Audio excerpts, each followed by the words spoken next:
ఈ యొక్క సభ యొక్క లేదా కూడిక యొక్క పేరేంటంటే రక్షణ కూడిక. ଆଉ ଯେଉଁ ଶାସ୍ତ୍ରାଂଶଟି ମନୋନୀତ କରାଯାଇଅଛି ତାହା ଆପଣମାନେ ପାଇପାରିବେ ରୋମିଓ 13 ଅଧ୍ୟାୟର 11 ପଦ. అలాగే దేవుని పరిశుద్ధ గ్రంథంలో నుండి రోమియోలకు రాసిన పత్రిక 13వ అధ్యాయము 11వ వచనము ఈ కూడిక కొరకు ఏర్పాటు చేయబడినది. ସେଠାରେ ଏହିପରି ଲେଖା ଅଛି, అందులో ఇలాగున రాయబడి ఉన్నది, ଏବେ ତୁମ୍ଭମାନଙ୍କର ନିଦ୍ରାରୁ ଜାଗ୍ରତ ହେବାର ସମୟ ଯେ ଉପସ୍ଥିତ, ଏହା ଜାଣି ଏହି ସବୁ କର, କାରଣ ଆମ୍ଭମାନଙ୍କ ବିଶ୍ୱାସ କରିବା ଦିନଠାରୁ ବର୍ତ୍ତମାନ ପରିତ୍ରାଣ ଆମ୍ଭମାନଙ୍କର ଅଧିକ ସନ୍ନିକଟ. మరియు మీరు కాలము నెరిగి నిద్ర మేలుకొను వేళ అయినదని తెలుసుకొని అలాగు చేయుడి. మనము విశ్వాసులైనప్పటికంటే ఇప్పుడు రక్షణ మనకు మరీ సమీపముగా ఉన్నది. ନିଦ୍ରାରୁ ଜାଗ୍ରତ ହେବାର ସମୟ ଉପସ୍ଥିତ ଅଟେ. నిద్ర మేలుకొనే యొక్క సమయము సమీపించి ఉన్నది. ପ୍ରଭୁଙ୍କ ଲୋକମାନେ, ଆଉ ଲେଖା ଅଛି ବର୍ତ୍ତମାନ ପରିତ୍ରାଣ ଅଧିକ ସନ୍ନିକଟ. దేవుని ప్రజలారా మరలా రాయబడింది ఏమనగా రక్షణ అతి సమీపముగా ఉన్నది. ନିଦ୍ରିତ ଅବସ୍ଥା କଣ ବା କି ପ୍ରକାର ଅବସ୍ଥା ଅଟେ? ఈ యొక్క నిద్ర అనగేంటి, దాని యొక్క స్థితి ఏంటో మనం తెలుసుకుందాం. ରୋମିଓ ମଣ୍ଡଳୀ ନିଦ୍ରିତ ଅବସ୍ଥାରେ ଚାଲି ଯାଇଥିଲେ. రోమ సంఘం అంతా కూడా నిద్రావస్థలో ఉండి ఉన్నారు. ବେଳେ ବେଳେ ପରିତ୍ରାଣ ପାଇଥିବା ଲୋକମାନେ ବି ନିଦ୍ରିତ ହୋଇଯାଇଥାନ୍ତି. అనేక సందర్భాల్లో రక్షణ పొందుకున్న వారు కూడా నిద్రిస్తూ ఉంటారు. ରୋମିଓ ମଣ୍ଡଳୀ ପରିତ୍ରାଣ ପ୍ରାପ୍ତ ଏକ ମଣ୍ଡଳୀ ଥିଲା. రోమ సంఘము రక్షణ పొందుకున్న సంఘమై ఉండెను. ବାପ୍ତିସ୍ମ ନେଇଥିବା ଗୋଟିଏ ମଣ୍ଡଳୀ ଥିଲା. బాప్తిస్మ తీసుకున్న ఒక సంఘం అది. ପବିତ୍ର ఆత్మాରେ ପରିପୂର୍ଣ୍ଣ ଏକ ମଣ୍ଡଳୀ ଥିଲା. పరిశుద్ధాత్మ చేత నింపబడిన సంఘం అది. କିନ୍ତୁ కాలక్రమే ସେମାନେ నిద్రిత ଅବସ୍ଥାରେ ଚାଲି ଯାଇଥିଲେ. కాలము గడుచుండగా వారు ఆధ్యాత్మిక జీవితంలో నిద్రావస్థలోనికి ଆଉ వెళ్ళారు. ସେମାନଙ୍କୁ ନିଦ୍ରାରୁ ଜାଗ୍ରତ ହେବା ପାଇଁ ସଚେତନର କଥା କୁହାଯାଉଛି. వారు నిద్రను మేలుకొన్నట్లుగా వారికి హెచ్చరికతో కూడిన మాటలు చెప్పబడుతుంది. ପ୍ରଭୁଙ୍କ ଲୋକମାନେ ନିଦ୍ରା ଯିବାର ସମୟର ଦୁଇ ପ୍ରକାରର ପରିଣାମ ଅଛି. నిద్ర వెళ్ళుట అనే దానికి సమయం రెండు రకాల పరిస్థితిని మనం చూస్తాం. ଯଦି ପରମେଶ୍ୱର ନିଦ୍ରା ଦିଅନ୍ତି ତାହା ଲାଭଦାୟକ ଅଟେ. దేవుడే కానీ నిద్రను ఇస్తే అది చాలా లాభకరమైనది. ଯଦି ଶୟତାନ ନିଦ୍ରା ଆଣିଦିଏ ତାହା ବିପଦ କ୍ଷତିକାରକ ଅଟେ. సాతాను మూలముగా నిద్ర వస్తే అది అపాయానికి నష్టానికి దారితీస్తుంది. ପରମେଶ୍ୱର ଆଦମକୁ ଘୋର ନିଦ୍ରାରେ ପକାଇଲେ. దేవుడు ఆదమును గాఢ నిద్రను కలుగజేశాడు. ସେ ଆପଣା ପ୍ରିୟତମଙ୍କୁ ସୁଖ ନିଦ୍ରା ଦିଅନ୍ତି. దేవుడు తన ప్రియులను ఆయన మంచి నిద్రను ఇచ్చేవాడు. ପରମେଶ୍ୱର ନିଦ୍ରିତ ଅବସ୍ଥାରେ କଥା କହିଥାନ୍ତି. మనుషులు నిద్రపోతున్నప్పుడు దేవుడు మాట్లాడేవాడై ఉన్నాడు. ଏଣୁ ପରମେଶ୍ୱର ଯଦି ନିଦ୍ରା ଦିଅନ୍ତି ତାହା ଲାଭଦାୟକ ଅଟେ. కనుక దేవుని చేత నిద్ర కలిగితే అది లాభకరమైనదే. ଆଉ ଶୟତାନ ମଧ୍ୟ ନିଦ୍ରା ଆଣିଦିଏ. సాతానుడు కూడా నిద్ర తీసుకొస్తాడు. ଆଉ ମଣିଷ ନିଜେ ମଧ୍ୟ ନିଦ୍ରିତ ହୋଇଯାଆନ୍ତି. అలాగే మనుషులు తమంతర తామే నిద్రిస్తారు. ଆମେ ଯଦି ନିଦ୍ରିତ ଅବସ୍ଥାରେ ଥିବା, మనము ఒకవేళ నిద్ర అవస్థలో ఉంటే ତାହେଲେ ଶୟତାନ ସୁଯୋଗ ପାଇବ. సాతానుడు అవకాశాన్ని తీసుకుంటాడు. ମାଥିଉ ସୁସମାଚାର 13 ଅଧ୍ୟାୟ ତାହାର 25 ପଦ ପଢନ୍ତୁ. మత్తయి సువార్త 13వ అధ్యాయము 25వ వచనము. ମାତ୍ର ଲୋକେ ନିଦ୍ରା ଯାଇଥିବା ସମୟରେ ତାଙ୍କ ଶତ୍ରୁ ଆସି ସେହି ଗହମ ମଧ୍ୟରେ ବାଳୁଙ୍ଗା ବୁଣି ଦେଇ ଚାଲିଗଲା. ନିଦ୍ରା ଯାଇଥିବା ସମୟରେ ଶତ୍ରୁ ଆସି କାମ କରିକି ଚାଲିଯାଏ. నిద్రించుచున్న సందర్భంలో సమయంలో సాతానుడు వచ్చి లేదా శత్రువు వచ్చి తన పని చేసుకుంటాడు. ଏଣୁ ନିଦ୍ରାରୁ ଜାଗ୍ରତ ହେବା ପାଇଁ బైబిల్లోనే బారంబార కుహాజావచ్చు. అందుకే నిద్ర నుండి మేల్కోవడానికి పరిశుద్ధ గ్రంథములో పదే పదే చెప్పబడినది. ప్రభుଙ୍କ నామର ଧନ୍ୟବାଦ ହେଉ. ప్రభు నామానికి స్తుతి కలుగును గాక. నిద్రాରୁ ଜାଗ୍ରତ ହେଇ ଏହା ସବୁ କର ବୋଲି ଲେଖା ଅଛି. నిద్ర మేలుకొని ఇవన్నీ కూడా చేయవలెనని లేఖ రాయబడినది. ପୁଣି ଲେଖା ଅଛି ବର୍ତ୍ତମାନ ପରିତ୍ରାଣ ଅଧିକ ସନ୍ନିକଟ। అలాగనే రాయబడింది ఏమనగా ఇప్పుడు రక్షణ మరీ సమీపముగా ఉన్నది. ପ୍ରଭୁଙ୍କ ଲୋକମାନେ ପରିତ୍ରାଣ ଅତି ସନ୍ନିକଟ ଅଟେ। దేవుని ప్రజలారా రక్షణ మరీ సమీపముగా ఉన్నది. ବାଇବଲରେ 7 ଗୋଟି ପରିତ୍ରାଣର କଥା କୁହାଯାଉଅଛି। పరిశుద్ధ గ్రంథమందు 7 రకాలైన రక్షణను గురించి రాయబడి ఉన్నది. ତନ୍ମଧ୍ୟରୁ 3 ଗୋଟି ପରିତ୍ରାଣ ସୈଦ୍ଧାନ୍ତିକ ବିବାଦୀୟର କଥା ଅଟେ। అందులో 3 రకాలైన సిద్ధాంతపరమైన వాటిలో కొద్ది వివాదముతో కూడినది. ତାହାକୁ ନେଇ ବିଭିନ୍ନ ମତାବଲମ୍ବୀ ମାନଙ୍କର ବିଭିନ୍ନ ମତ ଅଛି। వాటిని బట్టి చాలా మంది ఆలోచిస్తున్న వారు రకరకాలుగా దాన్ని భావిస్తారు. ତେଣୁ ତାହାକୁ ମୁଁ ଆପଣଙ୍କ ସାମ୍ନାରେ ରଖି ଆପଣଙ୍କୁ ବି ସନ୍ଦେହରେ ଦ୍ୱନ୍ଦ୍ୱରେ ପକାଇବାକୁ ଚାହିଁବି ନାହିଁ। కనుక వాటిని మీ ముందు పెట్టి మిమ్మల్ని అనవసరంగా సందేహములు పడడం నాకు କିନ୍ତୁ ఇష్టం లేదు. 4 ଗୋଟି ପରିତ୍ରାଣ, ଅବଶିଷ୍ଟ 4 ଗୋଟି ପରିତ୍ରାଣ, ତାହା ସମସ୍ତଙ୍କର ମତାనుସାରେ ଶାସ୍ତ୍ରରେ ସମ୍ମତ କରାଯାଇଛି। అయితే నాలుగు రక్షణ విషయమును గురించి అందరికీ సరిపోయిన సమ్మతించగలిగిన మాటలు రాయబడి ఉన్నది. କଣ ସେ 4 ଗୋଟି ପରିତ୍ରାଣ? ఏంటి ఆ 4 రకాల రక్షణ? ଆମ ଲୋକମାନେ ପରିତ୍ରାଣ ସମ୍ବନ୍ଧରେ ପ୍ରାୟ ସମସ୍ତଙ୍କର ସମ୍ପୂର୍ଣ୍ଣ ଧାରଣା ନାହିଁ। నిజానికి చెప్పాలంటే మన వాళ్ళందరికీ కూడా రక్షణను గురించి పరిపూర్ణమైన ఆలోచన లేదు. ପ୍ରଭୁଙ୍କ ଲୋକମାନେ ମନୋଯୋଗୀ ହେଇକି ଶୁଣିବା। దేవుని ప్రజలారా మన శ్రద్ధగా విందాము. ପ୍ରଥମ ପରିତ୍ରାଣ ହେଉଅଛି మొదటి రక్షణ ఏమనగా ପାପରୁ ପରିତ୍ରାଣ। పాపము నుండి రక్షణ పొందుకొనుట. ମାଥିଉ ସୁସମାଚାର ବାହାର କରନ୍ତୁ। మత్తయి సువార్త ఒకసారి తెరవండి. ଆଉ ତାହାର 1 ଅଧ୍ୟାୟରେ ଲେଖା ଅଛି, మొదటి అధ్యాయంలో రాయబడి ఉన్నది. 21 ପଦରେ ଲେଖା ଅଛି। 21వ వచనములో ଆଉ ତୁମ୍ଭେ ତାହାଙ୍କ ନାମ ଯୀଶୁ ଦେବ, କାରଣ ସେ ଆପଣା ଲୋକଙ୍କୁ ସେମାନଙ୍କର ସମସ୍ତ ପାପରୁ ପରିତ୍ରାଣ କରିବେ। ଏହା ହେଉଛି ପାପରୁ ପରିତ୍ରାଣ। ఈ మత్తయి సువార్త మొదటి అధ్యాయం 21వ వచనం పాపము నుండి రక్షించబడుట.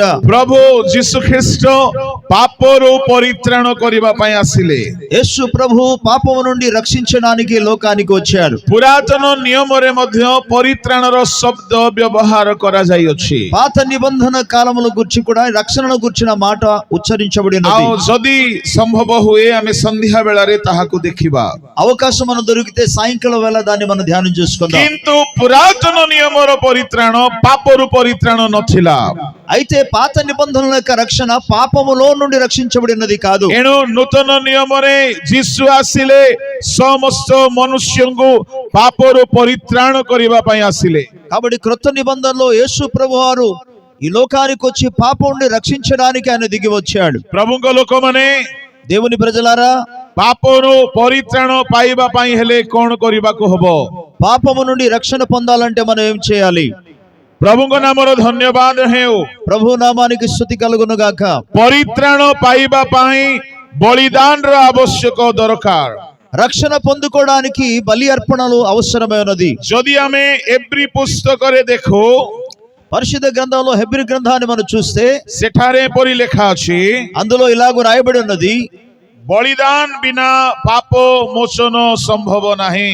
బలియాగము లేకుండా, బలి అర్పణ లేకుండా పాపానికి విమోచన ఉండదు. ସାଉଣ୍ଡ ତ ଠିକ ଥିଲା କି ଆପଣ ପବିତ୍ର ହସ୍ତ ଲଗେଇଲା ସେଠି? నాయనా ఇంతవరకు బాగానే ఉండేది సౌండ్, ఎందుకు? ହଁ ବୋଲେ ଆମେ ଚିତ୍କାର କରି ଗଳା ବସି ଯିବାର ଅଛି, ସେମିତି କି? అదేనా? మీరు సౌండ్ తగ్గిస్తే మేము కేకలు వేయాలి పడుతుంది, అప్పుడు మా గొంతుకు పాడవుద్ది. ఓకే, ପ୍ରଭୁଙ୍କ ନାମର ଧନ୍ୟବାଦ ହେଉ। ప్రభు నామానికి మహిమ కలుగును గాక. ରକ୍ତପାତ ବିନା ପାପ ମୋଚନ ସମ୍ଭବ ନାହିଁ। పిల్లరా, రక్తము చిందించబడకుండా పాపమునకు విమోచన కలుగదు. ତା ମାନେ ଏବ୍ରୀ 9 ଅଧ୍ୟାୟର 22 ପଦରେ ଆମେ ଦେଖିବାକୁ ପାଉ, ବ୍ୟବସ୍ଥା ଅନୁସାରେ ପ୍ରାୟ ସମସ୍ତ ବିଷୟର ରକ୍ତ ଦ୍ୱାରା ସୂଚୀକୃତ ହୁଏ, ଆଉ ରକ୍ତପାତ ବିନା పాప మోచన ହୁଏ ନାହିଁ। రక్తము చిందింపబడకుండా పాపమునకు విమోచన కలగదు. ରକ୍ତପାତ ଯଦି ହେବ ନାହିଁ ପାପ ମୋଚନ ହେବ ନାହିଁ। కాబట్టి రక్తము చిందించకుండా, ప్రోక్షించబడకుండా పాపమునకు విమోచన ପ୍ରଭୁ కలగదు. ଯୀଶୁ ଖ୍ରୀଷ୍ଟ ଆସିଲେ యేసు ప్రభువారు లోకానికి వచ్చారు, ପରିତ୍ରାଣ ଦେବା ପାଇଁ ଆସିଲେ, ఆయన రక్షణ ఇవ్వడానికే వచ్చారు. ଆଉ ରକ୍ତ ଝରାଇବାକୁ ପଡିଲା ତାଙ୍କୁ। ఆయన రక్తము చిందించవలసిన అవసరం పడింది. ଯଦି ରକ୍ତପାତ ସେ କରିନଥାନ୍ତେ ପାପ କ୍ଷମା ହୋଇନଥାନ୍ତା। ఆయన రక్తము చిందించకపోతే పాపమునకు క్షమాపణ కలిగి ఉండేది కాదు. ତା ମାନେ ଧ୍ୟାନରେ ଶୁଣନ୍ତୁ, కనుక ఒకసారి శ్రద్ధగా వినండి. ଯୀଶୁ ଖ୍ରୀଷ୍ଟ କ୍ରୁଶରେ ରକ୍ତ ନ ଝରାଇବା ଯାଏ ପରିତ୍ରାଣର କାମ ସମ୍ପୂର୍ଣ୍ଣ ହୋଇନାହିଁ। యేసు ప్రభువారు కల్వరి శిలువలో రక్తము చిందించే వరకు రక్షణ యొక్క కార్యక్రమము ఏమాత్రం కూడా ప్రారంభం కాలేదు. ଯେହେତୁ ରକ୍ତପାତ ବିନା ପାପ କ୍ଷମା ସମ୍ଭବ ନାହିଁ, ఎందుకనగా రక్తము చిందించబడకుండా పాపమునకు క్షమాపణ ఉండదు. ତେବେ ଗୋଟିଏ ଅକଳର ପ୍ରଶ୍ନ ମୁଁ ଆପଣଙ୍କ ସମ୍ମୁଖରେ ରଖିବି। కొద్దిగా ఇబ్బందితో కూడిన ఒక మాట మేము ముందు పెట్టబోతున్నాను. ଯଦି ରକ୍ତପାତ ବିନା ପାପ କ୍ଷମା ବା ପରିତ୍ରାଣ ସମ୍ଭବ ନାହିଁ, ఒకవేళ రక్తము చిందించకపోతే పాప క్షమాపణ లేకపోతే రక్షణ కలగడానికి వీలు లేకపోతే ତେବେ ପ୍ରଭୁ ଯୀଶୁ ଖ୍ରୀଷ୍ଟ ଯକ୍ଷର ଘରେ ରକ୍ତ ନ ବହାଇକି କେମିତି ପରିତ୍ରାଣ ପ୍ରଦାନ କଲେ? అలాంటప్పుడు యేసు ప్రభువారు జక్కయ్య ఇంటిలో రక్తము చిందించకుండానే రక్షణ ఎలాగూ ఇవ్వగలిగాడు? ଲୁକ 19 ଅଧ୍ୟାୟର 9 ପଦରେ ଯୀଶୁ କହିଲେ, ଆଜି ଏହି ଗୃହରେ ପରିତ୍ରାଣ ଉପସ୍ଥିତ। లూకాసు సువార్త 19వ అధ్యాయం 9వ వచనంలో యేసు ప్రభువు అన్నాడు, నేడు ఈ ఇంటికి రక్షణ వచ్చి ఉన్నది. ରକ୍ତପାତ ହୋଇନାହିଁ, అక్కడ రక్తము చిందింపబడలేదు. କେମିତି ପରିତ୍ରାଣ ଉପସ୍ଥିତ ହୋଇଗଲା? ఎలాగున రక్షణ ఇంటికి వచ్చినది? ପ୍ରଭୁଙ୍କ ଲୋକମାନେ, దేవుని ప్రజలారా, ରକ୍ତପାତ ବିନା ପାପ ମୋଚନ ହୁଏ ନାହିଁ। రక్తము చిందించకుండా పాపమునకు విమోచన కలుగదు. ତେବେ ଯକ୍ଷ ଘରେ କେମିତି ପରିତ୍ରାଣ ଆସିଗଲା? అలాంటప్పుడు జక్కయ్య ఇంటికి ఎలాగున రక్షణ వచ్చినది? କେବଳ ଯକ୍ଷ ନୁହନ୍ତି, ସେଇ ଧାଡିରେ ଆଉ ଜଣେ ଲୋକ ମଧ୍ୟ ଅଛନ୍ତି। కేవలం జక్కయ్య మాత్రం కాకుండా ఆ లైన్ లో ఇంకా కొంతమంది ఉన్నారు. ମାଥିଉ 9 ଅଧ୍ୟାୟରେ ଆଉ ଜଣେ ବ୍ୟକ୍ତିକୁ ଯୀଶୁ କହିଲେ, మత్తయి సువార్త 9వ అధ్యాయంలో మరో వ్యక్తితో యేసు ప్రభు అన్నారు. ତାହାର 5 ପଦରେ କହିଲେ, 5వ వచనంలో, କାରଣ କଣ ସହଜ ତୁମ୍ଭର ପାପ ସବୁ କ୍ଷମା କରାଗଲା ବୋଲି କହିବା। ପ୍ରଭୁ ଯୀଶୁ ଜଣଙ୍କର ପାପ କ୍ଷମା କରିଦଉଛନ୍ତି। యేసు ప్రభువారు ఒక వ్యక్తి యొక్క పాపాన్ని క్షమిస్తున్నారు. ପ୍ରଭୁଙ୍କ ଲୋକମାନେ, దేవుని ప్రజలారా, ରକ୍ତପାତ ବିନା ପାପ ମୋଚନ ହୁଏ ନାହିଁ। రక్తము చిందింపబడకుండా పాప విమోచన కలుగదు. ଯକ୍ଷ ଘରେ ଏବଂ ଏହି ପକ୍ଷାଘାତୀକୁ କେମିତି ପାପ କ୍ଷମା ମିଳିଲା? జక్కయ్య ఇంటికి అలాగుననే ఈ యొక్క పక్షవాతంతో ఉన్న వ్యక్తికి ఎలాగున పాప క్షమాపణ కలిగింది? ଏହାର ଉତ୍ତର ହେଉଅଛି, దాని యొక్క జవాబు ఏమనగా, ଏହା ସତ୍ୟ ଅଟେ, ରକ୍ତପାତ ବିନା ପାପ ମୋଚନ ହୁଏ ନାହିଁ। రక్తము చిందింపబడకుండా పాప విమోచన కలగదు అనే మాట వాస్తవమే. କିନ୍ତୁ ଆଉ ଗୋଟିଏ ବିଷୟ ମଧ୍ୟ ଅଛି, కానీ మరొక విషయం కూడా ఉన్నది. ତାହା ଆମେ ଦେଖିପାରୁ 9:6 ପଦ ମାଥିଉରେ। మత్తయి సువార్త 9వ అధ్యాయం 6వ వచనంలో మనం చూడగలుగుతున్నాము. କିନ୍ତୁ ପୃଥିବୀରେ ପାପ କ୍ଷମା କରିବାକୁ ମନୁଷ୍ୟ ପୁତ୍ରଙ୍କର ଯେ ଅଧିକାର ଅଛି, ବସ୍, ପୃଥିବୀରେ ପାପ କ୍ଷମା କରିବାକୁ ମନୁଷ୍ୟ ପୁତ୍ରଙ୍କର ଅଧିକାର ଅଛି। భూలోకమందు పాపమును క్షమించడానికి మనుష్య కుమారునికి అధికారము కలదు. ତାମାନେ ରକ୍ତପାତରେ ପାପ କ୍ଷମା ହୁଏ ସତ୍ୟ ଅଟେ, କିନ୍ତୁ ମନୁଷ୍ୟ ପୁତ୍ରଙ୍କ ପାଖରେ ଅଧିକାର ଅଛି, ସେ ପାପ କ୍ଷମା ଦେଇପାରିବେ। రక్తము చిందించడం ద్వారా మానవులకు పాప క్షమాపణ కలుగుతుందన్న మాట వాస్తవమే, సత్యమే. కానీ పాపములను క్షమించగలిగిన అధికారము మనుష్య కుమారునికి ఉన్నది. ଏହା କେମିତି ଆମେ ବୁଝିପାରିବା? దీన్ని మనం ఎలాగో తెలుసుకోగలము? ଥରେ କଣ ହେଲା, ଗୋଟେ ଛୋଟ ଘଟଣା କହିବି। ఒక చిన్న సంఘటన మీతో చెప్పాలనుకుంటున్నా. ମୁଁ ଟାଟାନଗର ସହରରେ ରହୁଅଛି। నేను టాటా నగర్ లో ఉంటున్నాను. ମତେ ବ୍ୟାଙ୍କରେ ଗୋଟିଏ ଖାତା ଖୋଲିବାର ଥିଲା। అక్కడ బ్యాంకు ఒక బ్యాంక్ అకౌంట్ తీయవలసిన అవసరం ଆଉ పడింది. ବ୍ୟାଙ୍କରେ ଖାତା ଖୋଲିବା ପାଇଁ బినా డాక్యుమెంట్ రే ఖాతా ఖోలి హోబో నాయ్। బ్యాంక్ అకౌంట్ ఓపెనింగ్ చేయడానికి మా చేతిలో ఎటువంటి డాక్యుమెంట్ లేకుండా తెరవడానికి అవకాశం ଆମର ఉంది. ଠିକଣା ଥିବା आईडी प्रूफ दरकार అక్కడ మాకు అడ్రస్ యొక్క ఐడి ప్రూఫ్ అవసరం. ताहेले जाइकी खाता खोली हबो అప్పుడే ఆ యొక్క అకౌంట్ ను మనం ఓపెన్ చేయగలం. आ जेहेतु मो सेठिकार बासिंदा नथिली तो मोर खाता खोलिबार संभव नाही. నేను అప్పటికి అక్కడ ఉండేవాడిని కాను కాబట్టి నేను ఒక బ్యాంక్ అకౌంట్ తీయడానికి అవకాశం లేదు. आ जणे भाई मते कहिले आपणकर प्रोसेस अनुसार खाता खोलिबा पाई डॉक्यूमेंट नाही. ఒక సహోదరుడు ఏమన్నాడంటే బ్యాంక్ యొక్క నియమ ప్రకారముగా మీ అంతటా మీరు బ్యాంకు బుక్ ఓపెన్ చేయడానికి తెరవడానికి అవకాశం లేదు. आउ किंतु बैंक मैनेजर को पाखरे अधिकार अछि से बिना डॉक्यूमेंट रे भी आपन को खोली दे पारिबे. అయితే బ్యాంక్ మేనేజర్ కి ఒక అధికారం ఏంటంటే ఈ డాక్యుమెంట్స్ ఏమీ లేకుండా కూడా నీకు బుక్ ఇవ్వగలడు. आउ बैंक मैनेजर सहित भलो संपर्क थिला आम फैमिली रो जणे व्यक्ति. ఆ బ్యాంక్ మేనేజర్ తో మా కుటుంబ సభ్యులతో వరకు మంచి సహవాసం ఉండేది. आमे चली गलु मैनेजर कहिले कि आपण को जेहेतु मु भलोरे जानी छी डॉक्यूमेंट नथिले मध्य जेहेतु मु गोटे मैनेजर मोर अधिकार अछि मु खोली दे पारि. అతడు మాకు చాలా నిలవైన వాడు కనుక పరిచయస్తుడు కనుక వెళ్ళిన వెంటనే చెప్పిన మాట ఏంటంటే నేను ఒక బ్యాంక్ మేనేజర్ కాబట్టి అధికారం నాకు ఉంది కాబట్టి నేను మీకు డాక్యుమెంట్ లేకుండానే మీకు పుస్తకానికి బుక్ ఇవ్వగలను అన్నాడు. ता माने प्रत्येक अधिकार पाइबा लोक निज अधिकार रे नियम बाहरे मध्य काम करि पारंती. కాబట్టి అధికారము కలిగి ఉన్నవాడు తమ సొంత అధికారాన్ని బట్టి నియమానికి అతీతముగా వారు పని చేయగలరు. उदाहरण स्वरूप ఉదాహరణకు जीशु जेतेबेले मंदिर भितरे पसिकी अनेक विषय ओलट पालट करिदेले. యేసుక్రీస్తు ప్రభువారు దేవాలయంలో ప్రవేశించి అక్కడ చేస్తున్న బల్లలన్నీ కూడా ఆయన కిందను పడేశాడు. मंदिर भितरे सुधारिबा पाई परमिशन तांगो पाखरे नाही.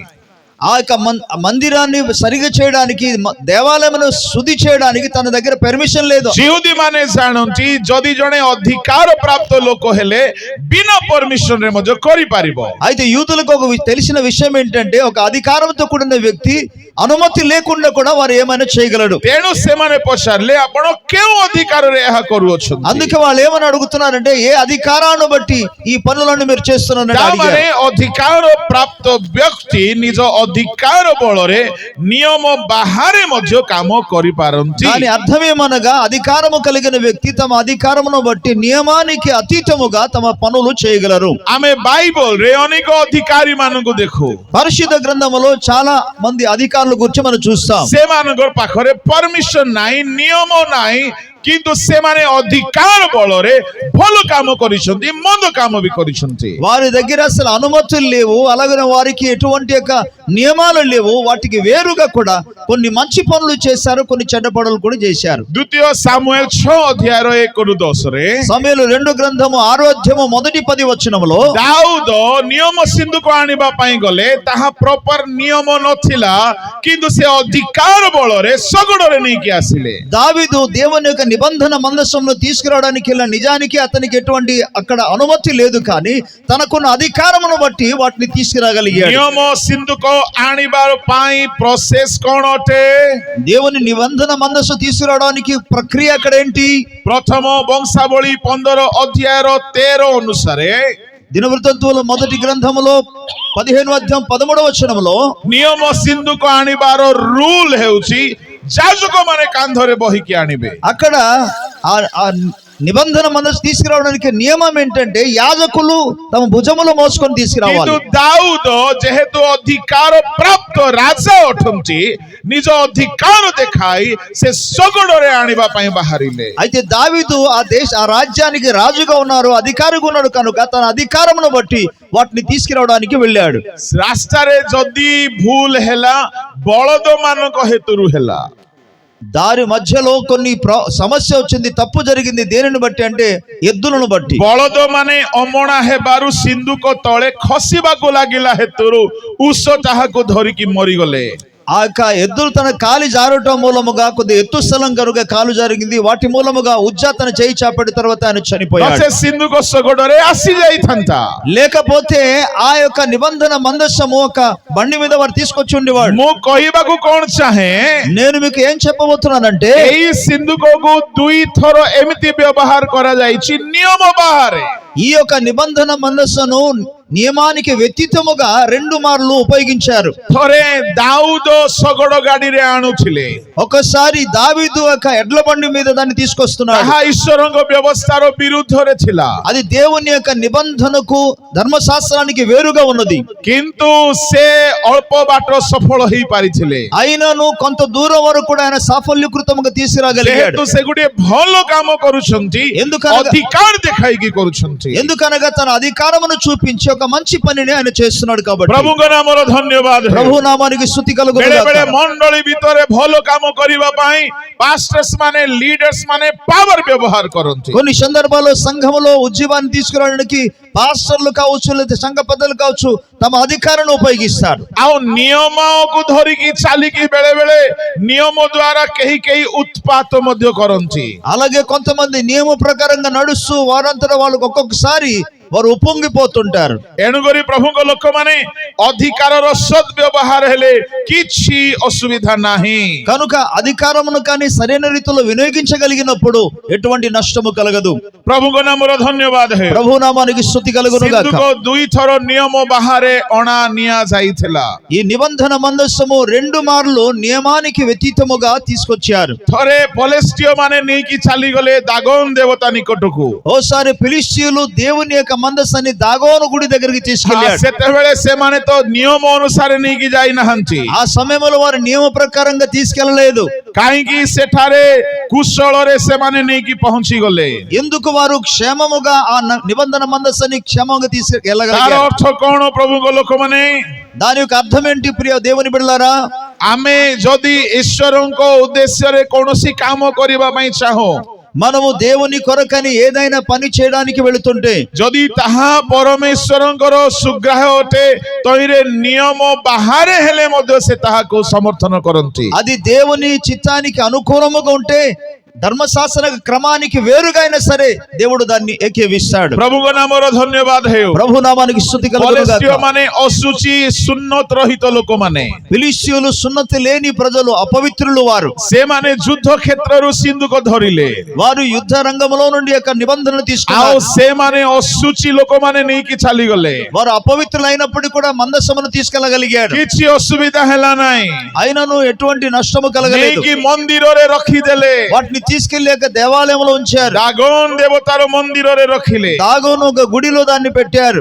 5 ଅଧ୍ୟାୟର 1ରେ ଲେଖା ଅଛି, ପ୍ରଥମ ସାମୁଏଲରେ। మొదటి సమయంలో 5వ అధ్యాయం మొదటి వచనంలో రాయబడింది. ସେମାନେ ନେବା ବେଳେ କିଛି ଅସୁବିଧା ହେଇନାହିଁ। వారు తీసుకెళ్ళినప్పుడు ఎటువంటి అపాయం కలగలేదు. ଅଶୁଚି ଲୋକମାନେ କାନ୍ଧରେ ବୋହିକି ନେଇକି ଯାଇଥିବେ। అపవిత్రులైన వారు దాన్ని భుజం మీద మోసుకొని తీసుకెళ్లి ఉంటారు. ସେମାନେ କେମିତି ନେଇକି ଗଲେ ତାହା ବି ଲେଖା ନାହିଁ, వారు ఎలాగో తీసుకెళ్లారు అది కూడా రాయబడలేదు. କିନ୍ତୁ ଲେଖା ଅଛି ପଲେଷ୍ଟିୟ ମାନେ ନେଲେ। కానీ రాయబడింది ఏంటంటే ఫిలిష్తీయులు దాన్ని తీసుకువెళ్లారు. ପଲେଷ୍ଟିୟ ମାନେ ତାହା ଛୁଇଁକି ମରିଯିବା କଥା। నిజానికి ఫిలిష్తీయులు దాన్ని ముట్టి చచ్చిపోవలసినది. ଯଦି ତାହା ଅଶୁଚି ଲୋକ ଛୁଇଁଲେ ମୃତ୍ୟୁ ଆସେ, ତାହେଲେ ପଲେଷ୍ଟିୟ ମାନେ ଅଶୁଚି ଯାହା ସ୍ପର୍ଶ କରୁ କରୁ ମରିଯିବା କଥା। అపవిత్రులు దాన్ని ముట్టిన వెంటనే చనిపోతారు. కాబట్టి ఫిలిష్తీయులు అపవిత్రులు కనుక ముట్టిన వెంటనే వారు చనిపోవలసినది. କାହିଁକି ସେମାନେ ମଲେ ନାହିଁ? అయితే ఎందుకు వారు మరణించలేదు? ଯେହେତୁ ପରମେଶ୍ୱର ତାହା ହେବା ପାଇଁ ଅନୁମତି ଦେଲେ, ఎందుకనగా అలాగూ జరుగునట్టుగా దేవుడు అనుమతి ఇచ్చాడు. ଯେହେତୁ ଇସ୍ରାଏଲୀୟ ମାନେ ପାପ କରିଥିଲେ। ఎందుకనగా ఇజ్రాయేలు ప్రజలు దేవునికి విరోధముగా పాపం చేశారు. ପ୍ରଭୁଙ୍କ ନାମର ଧନ୍ୟବାଦ ହେଉ। ప్రభు నామాన్ని స్తుతి కలుగును గాక. ପ୍ରଭୁଙ୍କ ଲୋକମାନେ ସେଇ ନିୟମ ସିନ୍ଧୁକ ଦାଗୋନ ଦେବତାର ହାତ ମୁଣ୍ଡ କାଟିକି ଅଲଗା କରିଦେଇଥିଲା। అదే నిబంధన మందస్సము దాగోను దేవత యొక్క తలను అలాగే మొండెమును చేతులను కూడా ముక్కలుగా చేసింది. ବାଇବଲରେ ଏମିତି ଆହୁରି ଅନେକ ବିଷୟ ଅଛି। బైబిల్ గ్రంథంలో ఇలాగున్న అనేక విషయాలు రాయబడి ఉన్నది. ଅନଧିକାର ଭାବରେ କରାଯାଇଛି। కొన్ని అధికారముతో మరి కొన్ని అధికారము లేకుండా కూడా చేయబడిన ମୁଁ ଆପଣଙ୍କୁ ଆଉ ଗୋଟିଏ ଘଟଣା କହିବି। మీకు మరొక సంఘటన చెప్పాలి. ଅନେକ ଅଛି ଘଟଣା। చాలా సంఘటనలు ఉన్నాయి. ଅଧିକାରର ସୁବ୍ୟବହାର, ଦୁର୍ବ୍ୟବହାର। అధికారాన్ని సరైన రీతిలో ఉపయోగించుకుంటానికి దుర్వ్యాపారం ଯେଉଁମାନେ ଅଧିକାରର ସୁବ୍ୟବହାର କରିଛନ୍ତି ନିୟମ ବାହାରେ ହେଲେ ହିଁ ଆଶୀର୍ବାଦ ପାଇଛନ୍ତି। వారు అధికారానికి అతీతముగా చేశారు, నియమానికి అతీతంగా అయినా సరే దేవుని చిత్తము కనుక దీవించబడ్డారు। ଉଦାହରଣ ସ୍ୱରୂପେ ఉదాహరణకు ସମାଗମ ତମ୍ବୁ ଲୁଟିତ ହେଲା ପରେ దేవుని యొక్క ప్రత్యక్షపు గుడారము వారు దాన్ని చెరగొని తీసుకెళ్ళినప్పుడు ଦାଉଦ ନିଜେ ଗୋଟିଏ ତମ୍ବୁ ନିର୍ମାଣ କଲେ। దావీదు తనంతర తాని యొక్క ప్రత్యక్ష గుడారమును ତାହା చేశాడు। ପ୍ରଭୁ କହିନାହାନ୍ତି, దేవుడు అలాగ నిర్మించడానికి చెప్పలేదు। ଦାଉଦ ନିଜେ ଗୋଟିଏ ତମ୍ବୁ ସିయోନ ପର୍ବତରେ ସ୍ଥାପନ କଲେ। దావీదు తనంతర తాని సియోను పర్వతం మీద ఆ యొక్క ప్రత్యక్షపు గుడారమును ଆଉ కట్టాడు। ସେ ସିନ୍ଦୁକ ନେଇକି ସେଠାରେ ରଖିଲେ। అక్కడ నిబంధన మందసము తీసుకెళ్లి ఉంచాడు। ଯେହେତୁ ସେ ପ୍ରଭୁଙ୍କୁ ବହୁତ ପ୍ରେମ କରୁଥିଲେ, ఎందుకనగా ఆయన దేవుణ్ణి ఎంతో ప్రేమించిన వ్యక్తి। ଓବେଦ ଇଦମର ଗୃହରୁ ସିନ୍ଦୁକ ଆଣିଲେ, ఒబేదెదోము ఇంటిలో నుండి యొక్క మందసమును ଆଉ తీసుకొచ్చాడు। ତାହାକୁ ନେଇକି ନିଜେ ଗୋଟିଏ ତମ୍ବୁ ତିଆରି କରିଥିଲେ ସିయోନ ପର୍ବତରେ ସେଠାରେ ସ୍ଥାପନ କଲେ। సియోను పర్వతం మీద ఆయన సిద్ధపరిచిన యొక్క గుడారము దగ్గర దాన్ని తీసుకొచ్చి ఉంచారు। ଏହା ପ୍ରଭୁଙ୍କ ପରାମର୍ଶ ନଥିଲା, ఇది దేవుని యొక్క ఏమాత్రం అనుమతి ଏହା లేదు అక్కడ। ଦାଉଦଙ୍କର ଉଦ୍యోଗ, ଦାଉଦ ନିଜ ଅଧିକାରର ସୁବ୍ୟବହାର କଲେ। దావీదు తనకు దేవుని పట్ల కలిగి ఉన్న యొక్క ఆసక్తిని బట్టి దేవుని యొక్క చిత్తానుసారం దాన్ని చేశాడు కనుక ప్రభు కృపనిచ్చాడు। କେଉଁଠାକୁ ଆଣିଲେ ସିନ୍ଦୁକ? ఎక్కడికి తీసుకొచ్చారు ఆ మందసమును? ଦାଉଦ ନଗରକୁ ଆଣିଲେ। దావీదు నగరమునకు తీసుకొచ్చారు। ଆପଣ 6 ଅଧ୍ୟାୟ 2 ସାମୁଏଲ 12 ପଦରେ ଦେଖିପାରିବେ। సమూయేలు 2 గ్రంథములో 6వ అధ్యాయము 12వ వచనం మనం చూస్తాం। ଏଥି ଉତ୍ତରେ ପରମେଶ୍ୱରଙ୍କ ସିନ୍ଦୁକ ସକାଶୁ ସଦାପ୍ରଭୁ ଅବିଦ ଇଦମର ପରିବାରକୁ ଓ ତାହାର ସର୍ବସ୍ୱକୁ ଆଶୀର୍ବାଦ କରିଅଛନ୍ତି ବୋଲି ଦାଉଦ ରାଜାଙ୍କ ଜ୍ଞାତ କରାଗଲା। ତହୁ ଦାଉଦ ଯାଇ ଅବେଦ ଇଦମର ଗୃହରୁ ଆନନ୍ଦ ପୂର୍ବକ ପରମେଶ୍ୱରଙ୍କ ସିନ୍ଦୁକ ଦାଉଦ ନଗରକୁ ଆଣିଲେ। ଦାଉଦ ନଗରକୁ ସେ ନେଇ ଆସିଲେ। దావీదు ఒక పట్టణమునకు వాటిని తీసుకొచ్చారు। ପ୍ରଭୁଙ୍କ ନାମର ଧନ୍ୟବାଦ ହେଉ। ప్రభు నామానికి స్తుతి కలుగును గాక। ପରମେଶ୍ୱର ନିୟମ ସିନ୍ଦୁକକୁ ଆଣିବା ପାଇଁ, ନିୟମ ସିନ୍ଦୁକକୁ ରଖିବା ପାଇଁ ତମ୍ବୁ ବ୍ୟବହାର କରିବାକୁ, ଗଢିବାକୁ బస్లేల్ అహోలియాబ్కు పరామర్శ ଦେଇଥିଲେ। దేవుడు ప్రత్యక్షపు గుడారమును అలాగే మందసమును ఉంచడానికి బెసాలేలు అహలోవు అనే 2 వ్యక్తులకు దేవుడు అనుమతించాడు। ଦାଉଦ ନଗରରେ କେବେ ହେଲେ ତମ୍ବୁ ସ୍ଥାପନ କର ବୋଲି ପ୍ରଭୁ କହିନାହାନ୍ତି। దావీదు పట్టణమందు అలాగున ప్రత్యక్షపు గుడారము నిర్మించమని దేవుడు ఎన్నడూ కూడా చెప్పలేదు। କିନ୍ତୁ ସେ ଆଣିକି ସ୍ଥାପନ କଲେ। కానీ ఆయన మందసాన్ని తీసుకొచ్చి అక్కడ ମୋର స్థాపించాడు। କହିବାର ଭାବ କଣ, ବେଳେ ବେଳେ ନିୟମ ବାହାରେ ବି ଅଧିକାର ଥିଲେ ପ୍ରଭୁଙ୍କ କାମ କରି ହୁଏ। నేను చెప్పబోయే విషయం ఏంటంటే అది దేవుని చిత్తానుసారం అయితే అధికారమును బట్టి దేవుని కొరకు మనం పని చేసుకోవచ్చు। ప్రేరిత 15:14-17 ପଢନ୍ତୁ। అపొస్తల కార్యము 15వ అధ్యాయము 17వ వచనం। ନାମ ନିମନ୍ତେ ବିଜାତି ମାନଙ୍କ ମଧ୍ୟରୁ ଦଳେ ଲୋକ ଗ୍ରହଣ କରିବା ପାଇଁ କି ପ୍ରକାରେ ପ୍ରଥମେ ସେମାନଙ୍କ ପ୍ରତି କୃପା ଦୃଷ୍ଟି କରିଥିଲେ ତାହା ସିମୋନ ବର୍ଣ୍ଣନା କରିଅଛନ୍ତି। ପୁଣି ଭାବବାଦୀ ମାନଙ୍କର ବାକ୍ୟ ଏହା ସହିତ ମିଶୁଅଛି, ଯେପରି ଲେଖା ଅଛି, ଏଥିରେ ଆମ୍ଭେ ବାହୁଡ଼ି ଆସି ଦାଉଦର ପତିତ ଆବାସ ପୁନଃନିର୍ମାଣ କରିବା। ଦାଉଦର ପତିତ ଆବାସକୁ పునర్నిర్మాణ କରିବା। పడిపోయిన దావీదు యొక్క గుడారమును మరలా తిరిగి కట్టుదామని, ତାମାନେ ଦାଉଦ ଗୋଟିଏ ତମ୍ବୁ ସ୍ଥାପନ କରିଥିଲେ। అంటే దావీదు ఒక మందసాన్ని లేకపోతే ఒక ప్రత్యక్ష గుడారమును ఆయన కట్టాడు। ପ୍ରଭୁଙ୍କ ନାମର ଧନ୍ୟବାଦ ହେଉ। ప్రభు నామానికి స్తుతి కలుగును గాక। ପ୍ରଭୁଙ୍କ ଲୋକମାନେ, దేవుని ప్రజలారా, ଅଧିକାର ଦ୍ୱାରା ଦାଉଦ ଏମିତି ଅନେକ କାମ କରିଛନ୍ତି అధికారము ద్వారా దావీదు అనేకమైన మంచి పనులు చేస్తున్నాడు। ଯାହାକି ନିୟମ ବାହାରେ ଥିଲା। ఇవన్నీ కూడా నియమాలకి అతీతముగా ఉండేను। ପରମେଶ୍ୱର ତାହାକୁ ସ୍ୱୀକାର ମଧ୍ୟ କରିଛନ୍ତି। దేవుడు దాన్ని అంగీకరించారు కూడా। ତାମାନେ ଅଧିକାର ପ୍ରାପ୍ତ ଲୋକମାନେ ନିଜର ଉଦ୍యోଗକୁ ସାର୍ଥକ କରିଛନ୍ତି। ନିୟମ ବାହାରେ ହେଲେ ହେଁ ପ୍ରଭୁ ତାହାକୁ ଗ୍ରହଣ କରିଛନ୍ତି। అధికారము కలిగిన వారు తమ యొక్క ఆసక్తిని వారు సఫలీకృతం చేయగలిగాడు। ఎందుకనగా నియమానికి అతీతముగా ఉన్న సరే దేవుని యొక్క చిత్తము కనుక జరిగింది। ଆଉ ଏମିତି କେହି କେହି ଅଛନ୍ତି ଅଧିକାର ଦ୍ୱାରା ଦୁର୍ବ୍ୟବହାର କରିଛନ୍ତି। మరి కొంతమంది ఉన్నారు అధికారాన్ని దుర్వినియోగం చేసుకున్న వాళ్ళు ఉన్నారు। ଆମେ ଦ୍ୱିତୀୟ ବଂଶାବଳୀରେ ଗୋଟେ ଘଟଣାକୁ ଦେଖୁ। 2వ దినవృత్తాంత గ్రంథంలో మనం చూడగలము। ହିଜକିୟଙ୍କ ପୁତ୍ର ମନୋସି హిజ్కియా కుమారుడైన మనష్షే ସେ ନିଜର ଅଧିକାରର ଦୁର୍ବ୍ୟବହାର କଲେ। తన అధికారాన్ని దుర్వినియోగం చేసుకున్నాడు. ସେ କଣ ଦୁର୍ବ୍ୟବହାର କଲେ? ఆయన ఏ విధంగా దుర్వినియోగం చేశాడు? ନିଜର ଅଧିକାରରେ ସଦାପ୍ରଭୁଙ୍କ ମନ୍ଦିରରେ ବାଲ ଦେବତାର ବେଦୀ ନିର୍ମାଣ କଲେ। తనకున్న అధికారాన్ని బట్టి దేవుని యొక్క ప్రత్యక్ష కూడా ఉండవలసిన యొక్క స్థలములో బయలుదేవతల కొరకు బలిపీఠము కట్టాడు. 33 ଅଧ୍ୟାୟର 4 ରୁ 6 ପଢନ୍ତୁ। 33వ అధ్యాయము 4 నుండి 6 వచనం వరకు. ପୁଣି ଜେରୁସାଲେମରେ ଆମ୍ଭର ନାମ ସଦାକାଳ ସ୍ଥାପିତ ହେବ ବୋଲି ସଦାପ୍ରଭୁ ଯେଉଁ ଗୃହ ବିଷୟରେ କହିଥିଲେ, ସଦାପ୍ରଭୁଙ୍କ ସେହି ଗୃହରେ ସେ ଯଜ୍ଞବେଦୀମାନ ନିର୍ମାଣ କଲେ। ଆହୁରି ସେ ସଦାପ୍ରଭୁଙ୍କ ଗୃହର ଦୁଇ ପ୍ରାଙ୍ଗଣରେ ଆକାଶସ୍ଥ ସକଳ ବାହିନୀ ନିମନ୍ତେ ଯଜ୍ଞବେଦୀ ନିର୍ମାଣ କଲେ। ମଧ୍ୟ ସେ ହୀନମ ପୁତ୍ରର ଉପତ୍ୟକାରେ ଆପଣା ସନ୍ତାନ ସନ୍ତତିମାନଙ୍କୁ ଅଗ୍ନି ମଧ୍ୟ ଦେଇ ଗମନ କରାଇଲେ। ଆଉ ସେ ଶୁଭାଶୁଭ କରିବାର ବିଦ୍ୟା ଓ ଗଣକର୍ତ୍ତା ବ୍ୟବହାର କଲେ ଓ ମାୟାକର୍ମ କଲେ। ପୁଣି ଭୁତୁଡ଼ିଆ ଓ ଗୁଣିଆମାନଙ୍କ ସହିତ ବ୍ୟବହାର କଲେ। ସେ ସଦାପ୍ରଭୁଙ୍କୁ ବିରକ୍ତ କରିବା ନିମନ୍ତେ ତାହାଙ୍କ ଦୃଷ୍ଟିରେ ବହୁତ କୁକର୍ମ କଲେ। ପ୍ରଭୁଙ୍କ ନାମର ଧନ୍ୟବାଦ ହେଉ। దేవుని నామానికి స్తుతి కలుగును గాక. ପ୍ରଭୁଙ୍କ ଗୃହରେ ବିଭିନ୍ନ ଦେବ ଦେବୀର ସେ ସ୍ଥାପନ କଲେ। దేవుని యొక్క మందిరం యొద్ద దేవతల కొరకు ఆయన రకరకాల బలిపీఠాన్ని ଏହି కట్టాడు. ହେତୁରୁ ତାଙ୍କ ଉପରେ ପରମେଶ୍ୱରଙ୍କ ଦଣ୍ଡ ଆସି ପଡିଲା। ఆ కారణాన్ని బట్టి దేవుని యొక్క ఉగ్రత అతని మీదకి వచ్చింది. ମୁଁ କହିବାର ଭାବ ହେଉଅଛି, నేను చెప్పబోతున్న ఒక భావం ఏంటంటే, ଯଦି ଆମେ ଅଧିକାର ପ୍ରାପ୍ତ ହୋଇକି ଅଧିକାରର ଦୁର୍ବ୍ୟବହାର କରୁ, ତେବେ ତାହା ଆଶୀର୍ବାଦ ଜନକ ନ ହୋଇ ତାହା ଦଣ୍ଡର କାରଣ ହୋଇଥାଏ। మనము అధికారము కలిగి ఉండి దాన్ని దుర్వ్యాపారముగా మనం చేసుకుంటే అది ఆశీర్వాదానికి కారకం కాకుండా నష్టానికి కారణమవుతుంది. କିନ୍ତୁ ଆମେ ଯୀଶୁଙ୍କ ବିଷୟରେ କଣ ଦେଖୁଅଛୁ? కానీ యేసు ప్రభువును గురించి మనం ఏం చేస్తున్నామంటే, ପାପ ମୋଚନ ବିନା କ୍ଷମା ହୁଏ ନାହିଁ, ପରିତ୍ରାଣ ହୁଏ ନାହିଁ ରକ୍ତ ମୋଚନ ବିନା। పాప రక్త ప్రోక్షణ లేకుండా పాప విమోచన అనేది ఏ మాత్రం కూడా జరగదు. କିନ୍ତୁ ପ୍ରଭୁ ଯୀଶୁ କଣ କରୁଛନ୍ତି? కానీ యేసు ప్రభు ఏం చేశారంటే, ସେ ପାପ କ୍ଷମା ଦେବା ପାଇଁ ନିଜର ଅଧିକାରକୁ ବ୍ୟବହାର କରୁଛନ୍ତି। పాప క్షమాపణ ఇవ్వడానికి తన అధికారాన్ని ఉపయోగించాడు. ଏଣୁ ପ୍ରଭୁଙ୍କ ଲୋକମାନେ కనుక దేవుని ప్రజలారా, ଯୀଶୁ ରକ୍ତ ବହାଇବା ପୂର୍ବରୁ ଅନେକଙ୍କୁ କ୍ଷମା ଦେଲେ। యేసు రక్తము చిందించక మునిపే అనేకులను క్షమించారు. ଆମେ 4-5 ଲୋକର ନାଁକୁ ଦେଖିପାରିବା। 4-5 పేర్లు మనం చూడగలం. ଗୋଟିଏ ହେଲା ପକ୍ଷାଘାତ ରୋଗୀ, ఒకటి పక్షవాతంతో ఉన్న రోగి, ଆଉ ଗୋଟିଏ ହେଲା 38 ବର୍ଷାବଧି ଜଣେ ରୋଗୀ। మరొక వ్యక్తి 38 సంవత్సరాల నుండి పక్షవాతంలో ఉన్న వ్యక్తి. ପ୍ରଭୁ ତାହାର ପାପ ଦୂର କଲେ।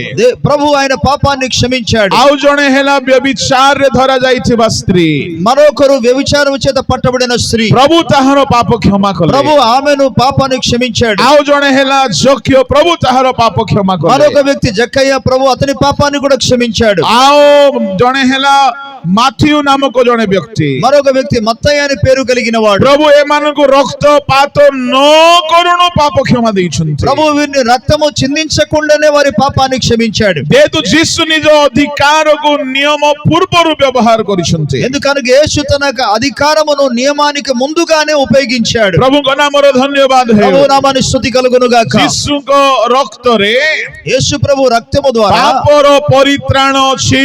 పాపమునకు రక్షణ కలదు. ପ୍ରଭୁଙ୍କ ଲୋକମାନେ దేవుని ప్రజలారా, ବାଇବଲରେ ଆମେ 4 ଗୋଟି ପରିତ୍ରାଣ ଦେଖୁ। బైబిల్ గ్రంథంలో 4 రక్షణలు ଆଉ చూస్తాం. ପ୍ରଥମ ପରିତ୍ରାଣ ହେଲା మొదటి రక్షణ ପାପରୁ ପରିତ୍ରାଣ।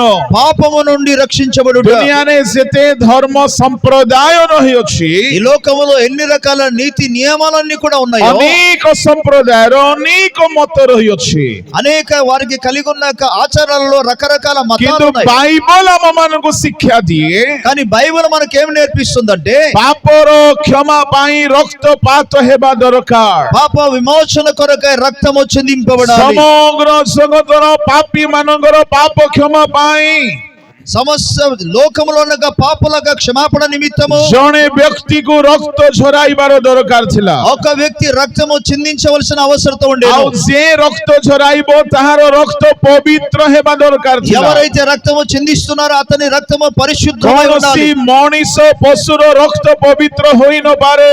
కనుక మనుష్యులు కాని పశువుల రక్తము పవిత్రమైనది కాదు। ଏଣୁ ପରମେଶ୍ୱର ଆପଣାର ଏକମାତ୍ର ପୁତ୍ରକୁ ପଠାଇଲେ ଯେ କି ଜନ୍ମରୁ ପବିତ୍ର ଥିଲେ।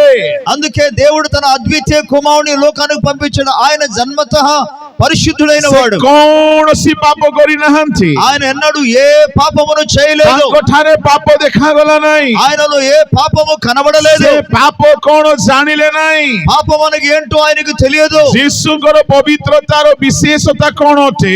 యేసుక్రీస్తులో ఉన్న పరిశుద్ధత యొక్క విశేషం ఏమంటే ପ୍ରଭୁ ଯୀଶୁ କୌଣସି పురుଷର ଔରସରୁ ଜାତ ହୋଇନାହାନ୍ତି। యేసు ప్రభువారు పురుషుల యొక్క సంయోగం మూలంగా పుట్టినవాడు కాడు। ଏଣୁ ଲୁକ ସୁସମାଚାରରେ ଲେଖା ଅଛି అందుకే లూకా సువార్తలో రాయబడి ఉన్నది ସେ ଜନ୍ମ ହେଲେ ସେ ପବିତ୍ର ଅଟନ୍ତି। పుట్టబోయేవాడు పరిశుద్ధుడు అని రాయబడింది। ଯୀଶୁଙ୍କର ପବିତ୍ରତାର 4 ଗୋଟି ବିଶେଷତା। యేసు ప్రభులో ఉన్న పరిశుద్ధతలో 4 ప్రాముఖ్యత చూస్తాం। ନମ୍ବର 1 ତାଙ୍କ ଜନ୍ମ ପବିତ୍ର ଅଟେ। మొదటిది ఆయన జననము పరిశుద్ధమైనది। ଲୁକ 1:35 ପଢନ୍ତୁ। లూక మొదటి అధ్యాయము 35వ వచనము। ପବିତ୍ର ଆତ୍ମା ତୁମ୍ଭ ଉପରେ ଅବତରଣ କରିବେ ଓ ପରାତ୍ପରଙ୍କ ଶକ୍ତି ତୁମ୍ଭକୁ ଆବରିବ।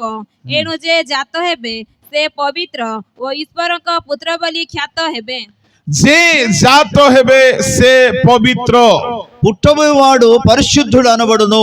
ପ୍ରଭୁଙ୍କ ନାମରେ ଧନ୍ୟବାଦ ହେଉ। ప్రభు నామానికి స్తుతి కలుగును గాక। ବାଇବଲ ଆମମାନଙ୍କୁ ଏହା କହେ బైబిల్ మనకు వీటిని గురించి నేర్పిస్తుంది। ଆମ୍ଭେ ସେପରି ପବିତ୍ର ତୁମ୍ଭେ ସେଇପରି ପବିତ୍ର ହୁଅ। నేను పరిశుద్ధుడను కనుక మీరును పరిశుద్ధులై ఉండుడి। ପ୍ରଭୁଙ୍କ ନାମରେ ଧନ୍ୟବାଦ ହେଉ। ప్రభు నామానికి స్తుతి కలుగును గాక। ପ୍ରଭୁ ଯୀଶୁ ଖ୍ରୀଷ୍ଟଙ୍କର କଣ ପବିତ୍ରତାର ବିଶେଷତା? యేసు ప్రభు యొక్క ఉన్న పరిశుద్ధ తో ఉన్న ଯୀଶୁଙ୍କର ପବିତ୍ରତା ଦୁନିଆର ସମସ୍ତଙ୍କର ପବିତ୍ରତା ଠାରୁ 4 କାରଣରୁ ସ୍ପେଶାଲ ଅଟେ, ବିଶେଷ ଅଟେ। ତାଙ୍କ ପରି ପବିତ୍ର କେହି ନାହାନ୍ତି ଦୁନିଆରେ। ప్రపంచంలో ఉన్న మానవులందరికంటే యేసుక్రీస్తు ప్రభు యొక్క పరిశుద్ధత 4 కారణాలను బట్టి ఉన్నతమైనది, గొప్పది। ఆయనకు సాటి అయిన వాడు ఎవరు లేరు। ଅନେକ ପ୍ରକାର ଦାବି କରନ୍ତି ଏପରି ଭାବରେ ପରିତ୍ରାଣ ମିଳିବ ବୋଲି, କିନ୍ତୁ ବାଇବଲର ଏହା ଦାବି ଅଟେ ପବିତ୍ର ରକ୍ତ ବହିବା ଦ୍ୱାରା ହିଁ ପାପୀର ପାପ ଧୌତ ହୋଇପାରିବ। అనేక మంది వారికి ఉన్న ఆలోచనను బట్టి, తలంపులను బట్టి ఏవేవో పనులు చేయడం ద్వారా, నీతి క్రియలు చేయడం ద్వారా, నీటిలో మునుగుట ద్వారా వారికి పరిశుద్ధత కలుగుతుంది అనుకుంటున్నారు। కానీ పరిశుద్ధ గ్రంథం మాత్రము పవిత్రమైన రక్తము ద్వారా మాత్రమే రక్షణ కలుగుతుందని లేఖనము ଏଣୁ ପୁରୁଷ తెలియజేస్తుంది। ମେଷ ଛାଗ ପକ୍ଷୀର ରକ୍ତ ଦ୍ୱାରା ପରିତ୍ରାଣ ସମ୍ଭବ ନାହିଁ। కనుక ఎద్దులు కాని, గొర్రెలు కాని, మేకలు కాని, కోళ్ల రక్తము ద్వారా మానవులకు పాప క్షమాపణ ଏଣୁ కలగదు। ପରମେଶ୍ୱର ଆପଣା ପୁତ୍ରଙ୍କୁ ପଠାଇଲେ। అందుకే దేవుడు తన కుమారుని ఈ లోకానికి పంపించాడు। ସେ ପବିତ୍ର ଈଶ୍ୱରଙ୍କ ପୁତ୍ର ଅଟନ୍ତି। ఎందుకనగా ఆయన పరిశుద్ధైన దేవుని కుమారుడై ఉన్నాడు। କଣ ଯୀଶୁଙ୍କର 4 ଗୋଟି ବିଶେଷତା ଥିଲା ପବିତ୍ରତାର ବିଶେଷତା? ఆయనలో ఉన్న పరిశుద్ధతకు కలిగి ఉన్న 4 ప్రముఖమైన విషయం ସେ ఏంటంటే ସର୍ବସାଧାରଣ ମଣିଷ ଜନ୍ମ ହେଲା ପରି ପୁରୁଷ ସ୍ତ୍ରୀର ଔରସରୁ ଜନ୍ମ ହୋଇନାହାନ୍ତି। స్త్రీ పురుషుల కలయిక ద్వారా పుట్టినటువంటి వాడు కాడు యేసు ప్రభు। ସେ ପବିତ୍ର ଆତ୍ମାଙ୍କ କର୍ତ୍ତୃକ ଜଣେ କୁମାରୀର ଗର୍ଭରୁ ଜନ୍ମ ହେଲେ। ఆయన పరిశుద్ధాత్మ చేత కన్యక గర్భమందు ఆయన జన్మించాడు। ତାଙ୍କ ରକ୍ତରେ ମନୁଷ୍ୟର ରକ୍ତର ପାପ ନାହିଁ। కనుక ఆయన యొక్క రక్తములో, మనుషుల యొక్క రక్తములో ఉన్న పాపము లేదు। ପ୍ରଭୁଙ୍କ ନାମର ଧନ୍ୟବାଦ ହେଉ। ప్రభు నామానికి స్తుతి కలుగును గాక। କାହିଁକି କହିବା ଆମେ ତାଙ୍କ ରକ୍ତରେ ମନୁଷ୍ୟର ରକ୍ତ ନାହିଁ? ఎందుకు మనం అలా చెప్పగలుగుతున్నా ఆయన రక్తములో మనుషుల రక్తము లేదని? థియోలజీ ଦୁନିଆରେ ଗୋଟିଏ ବହୁତ ବଡ଼ ଏକ ସତ୍ୟତା କୁହାଯାଏ। పిల్లరా, వేదాంత పరముగా ప్రపంచంలో గొప్ప సత్యాన్ని మనకు బోధిస్తుంది। ତାହା ସାଧାରଣ ଲୋକେ ଗ୍ରହଣ କରିପାରନ୍ତି అది ନାହିଁ। సామాన్యమైన ప్రజలు ఏమాత్రం కూడా అంగీకరించలేరు। ଆପଣ గ్రହଣ କରିବେ ନ କରିବେ ଆପଣଙ୍କ ଉପରେ। అది మీరు అంగీకరిస్తారు, అంగీకరించరు, అది మీ ఇష్టం। କିନ୍ତୁ ମୁଁ ଏହାକୁ କହିବି, కానీ నేను మీకు చెప్తాను దీన్ని। ଏଇଥିପାଇଁ କହିବି, దేనికోసం నేను చెప్తానంటే ଏହା ଯୀଶୁଙ୍କ ପବିତ୍ରତାକୁ ପ୍ରୁଭ୍ କରେ। ఇది యేసు ప్రభు యొక్క పరిశుద్ధతకు రుజువు చేస్తుంది। ବାଇବଲରେ 2 ବ୍ୟକ୍ତିଙ୍କର ନାଭି ନଥିଲା ବୋଲି థియోలజియన్ ମାନେ କହନ୍ତି। పరిశుద్ధ గ్రంథములో 2 వ్యక్తికి వారికి నాభి లేవని రాయబడింది। ଜଣେ ହେଲା ଆଦମ, ఒకడేమో ఆదాము, ଆଉ ଜଣେ ହେଲେ ହବା। మరొక వ్యక్తి ఎవరంటే హవ్వ. ଏ ଦୁଇ ଜଣଙ୍କର ନାଭି ନଥିଲା, వీళ్ళిద్దరికి ఎటువంటి నాభి లేదు. କିନ୍ତୁ ତୃତୀୟ ବ୍ୟକ୍ତି ଆଉ ଜଣେ ଆସିଲେ। అయితే మూడో వ్యక్తి మరొకడు వచ్చాడు. ବାଇବଲ କେତେକ ସ୍କଲାର ମାନେ କହନ୍ତି బైబిల్లో కొన్ని శాస్త్రవేత్తలు ఏమంటారంటే ତାଙ୍କର ମଧ୍ୟ ନାଭି ନଥିଲା, ఆయనకు కూడా నాభి దేశము లేదు. ଆଉ ସେ ହେଲେ ପ୍ରଭୁ ଯୀଶୁ ଖ୍ରୀଷ୍ଟ। ఆయనే యేసుక్రీస్తు ప్రభువు. ଏହା କେତେକ ବାଇବଲ ସ୍କଲାର ମାନଙ୍କର ରିସର୍ଚ୍ଚ ଅଟେ। ఇది చాలా మంది బైబిల్ యొక్క పరిశుద్ధ గ్రంథ వేదాంత పరులు ସେମାନେ చెప్పిన మాట. କଣ କହିବା ପାଇଁ ଚାହାନ୍ତି? వాళ్ళు ఏమి చెప్పాలనుకుంటున్నారంటే ମରିୟମଙ୍କ ଗର୍ଭରୁ ଜନ୍ମ ହେଲେ ସତ, మరియ గర్భము నుండి ఆయన జన్మించాడు వాస్తవమే. କିନ୍ତୁ ମରିୟମଙ୍କ ସହିତ ଯୀଶୁଙ୍କର କୌଣସି ସମ୍ପର୍କ ନାହିଁ। కానీ మరియతో యేసుక్రీస్తుకు ఎటువంటి సంబంధము లేదు. ଯଦି ଯୀଶୁଙ୍କର ନାଭି ଥାନ୍ତା, ఒకవేళ యేసుక్రీస్తు ప్రభు గాక నాభి ఉంటే ତାହେଲେ ମରିୟମଙ୍କର ମନୁଷ୍ୟର ରକ୍ତ ଯୀଶୁଙ୍କ ଠାରେ ପ୍ରବାହିତ ହେଇଥାନ୍ତା। అలాంటప్పుడు మరియమ్మలో ఉన్న రక్తము యేసుక్రీస్తు ప్రభుకు తన పేగుల నుండి వచ్చి ఉండేది. ଯଦି ମଣିଷର ରକ୍ତ ଯୀଶୁଙ୍କ ଦେହରେ ଆସିଯିବ, ఎప్పుడైతే మనిషి యొక్క రక్తము యేసు రక్తంలోనికి ତେବେ వస్తుందో, ମଣିଷର ରକ୍ତ ଅଶୁଚି ରକ୍ତ ଅଟେ। ఎందుకనగా మనుషుల యొక్క రక్తము అపవిత్రమైనది. ତେବେ ସେ ରକ୍ତରେ ପାପ କ୍ଷମା ହେଇପାରିବ ନାହିଁ। ఆ రక్తం ద్వారా పాపానికి క్షమాపణ కలగదు. ଏଣୁକରି ଯୀଶୁ ଦିନେ କହିଲେ, ଗୋ ନାରୀ ତୋ ସହିତ ମୋର କି ସମ୍ପର୍କ? అందుకే యేసు ప్రభు అమ్మా నీతో నాకేం పని అన్నాడు.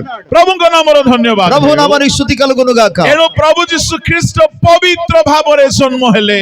ఎందుకనగా యేసు ప్రభు వారు పరిశుద్ధముగా జన్మించారు. ଯଦି ନାଭି ଥାନ୍ତା, ఒకవేళ ఆయనకి నాభి ఉండి పేగులు ఉంటే ମରିୟମଙ୍କର ରକ୍ତ ଆସି ଯାଇଥାନ୍ତା। ఆ మరియమ్మ యొక్క రోగం రక్తము ఈయనలోనికి వచ్చి ఉండేది. ଏହାକୁ ଅନେକ ବିଶ୍ୱାସୀ ମାନେ ଗ୍ରହଣ କରିପାରିବେ ନାହିଁ। దీన్ని చాలా మంది విశ్వాసులు అంగీకరించారు. ଆପଣ గ్రହଣ କରନ୍ତୁ ନ କରନ୍ତୁ କିଛି ଅସୁବିଧା ନାହିଁ, మీరు దాన్ని అంగీకరించకపోయినా పర్వాలేదు. କିନ୍ତୁ ଏହା ମୋତେ କାହିଁକି ଭଲ ଲାଗୁଛି? ఇది నాకు ఎందుకు అసలు మంచిగా అనిపిస్తుందంటే ଯୀଶୁ ଖ୍ରୀଷ୍ଟ ମରିୟମର ରକ୍ତ ଦ୍ୱାରା ଜନ୍ମ ହୋଇନାହାନ୍ତି।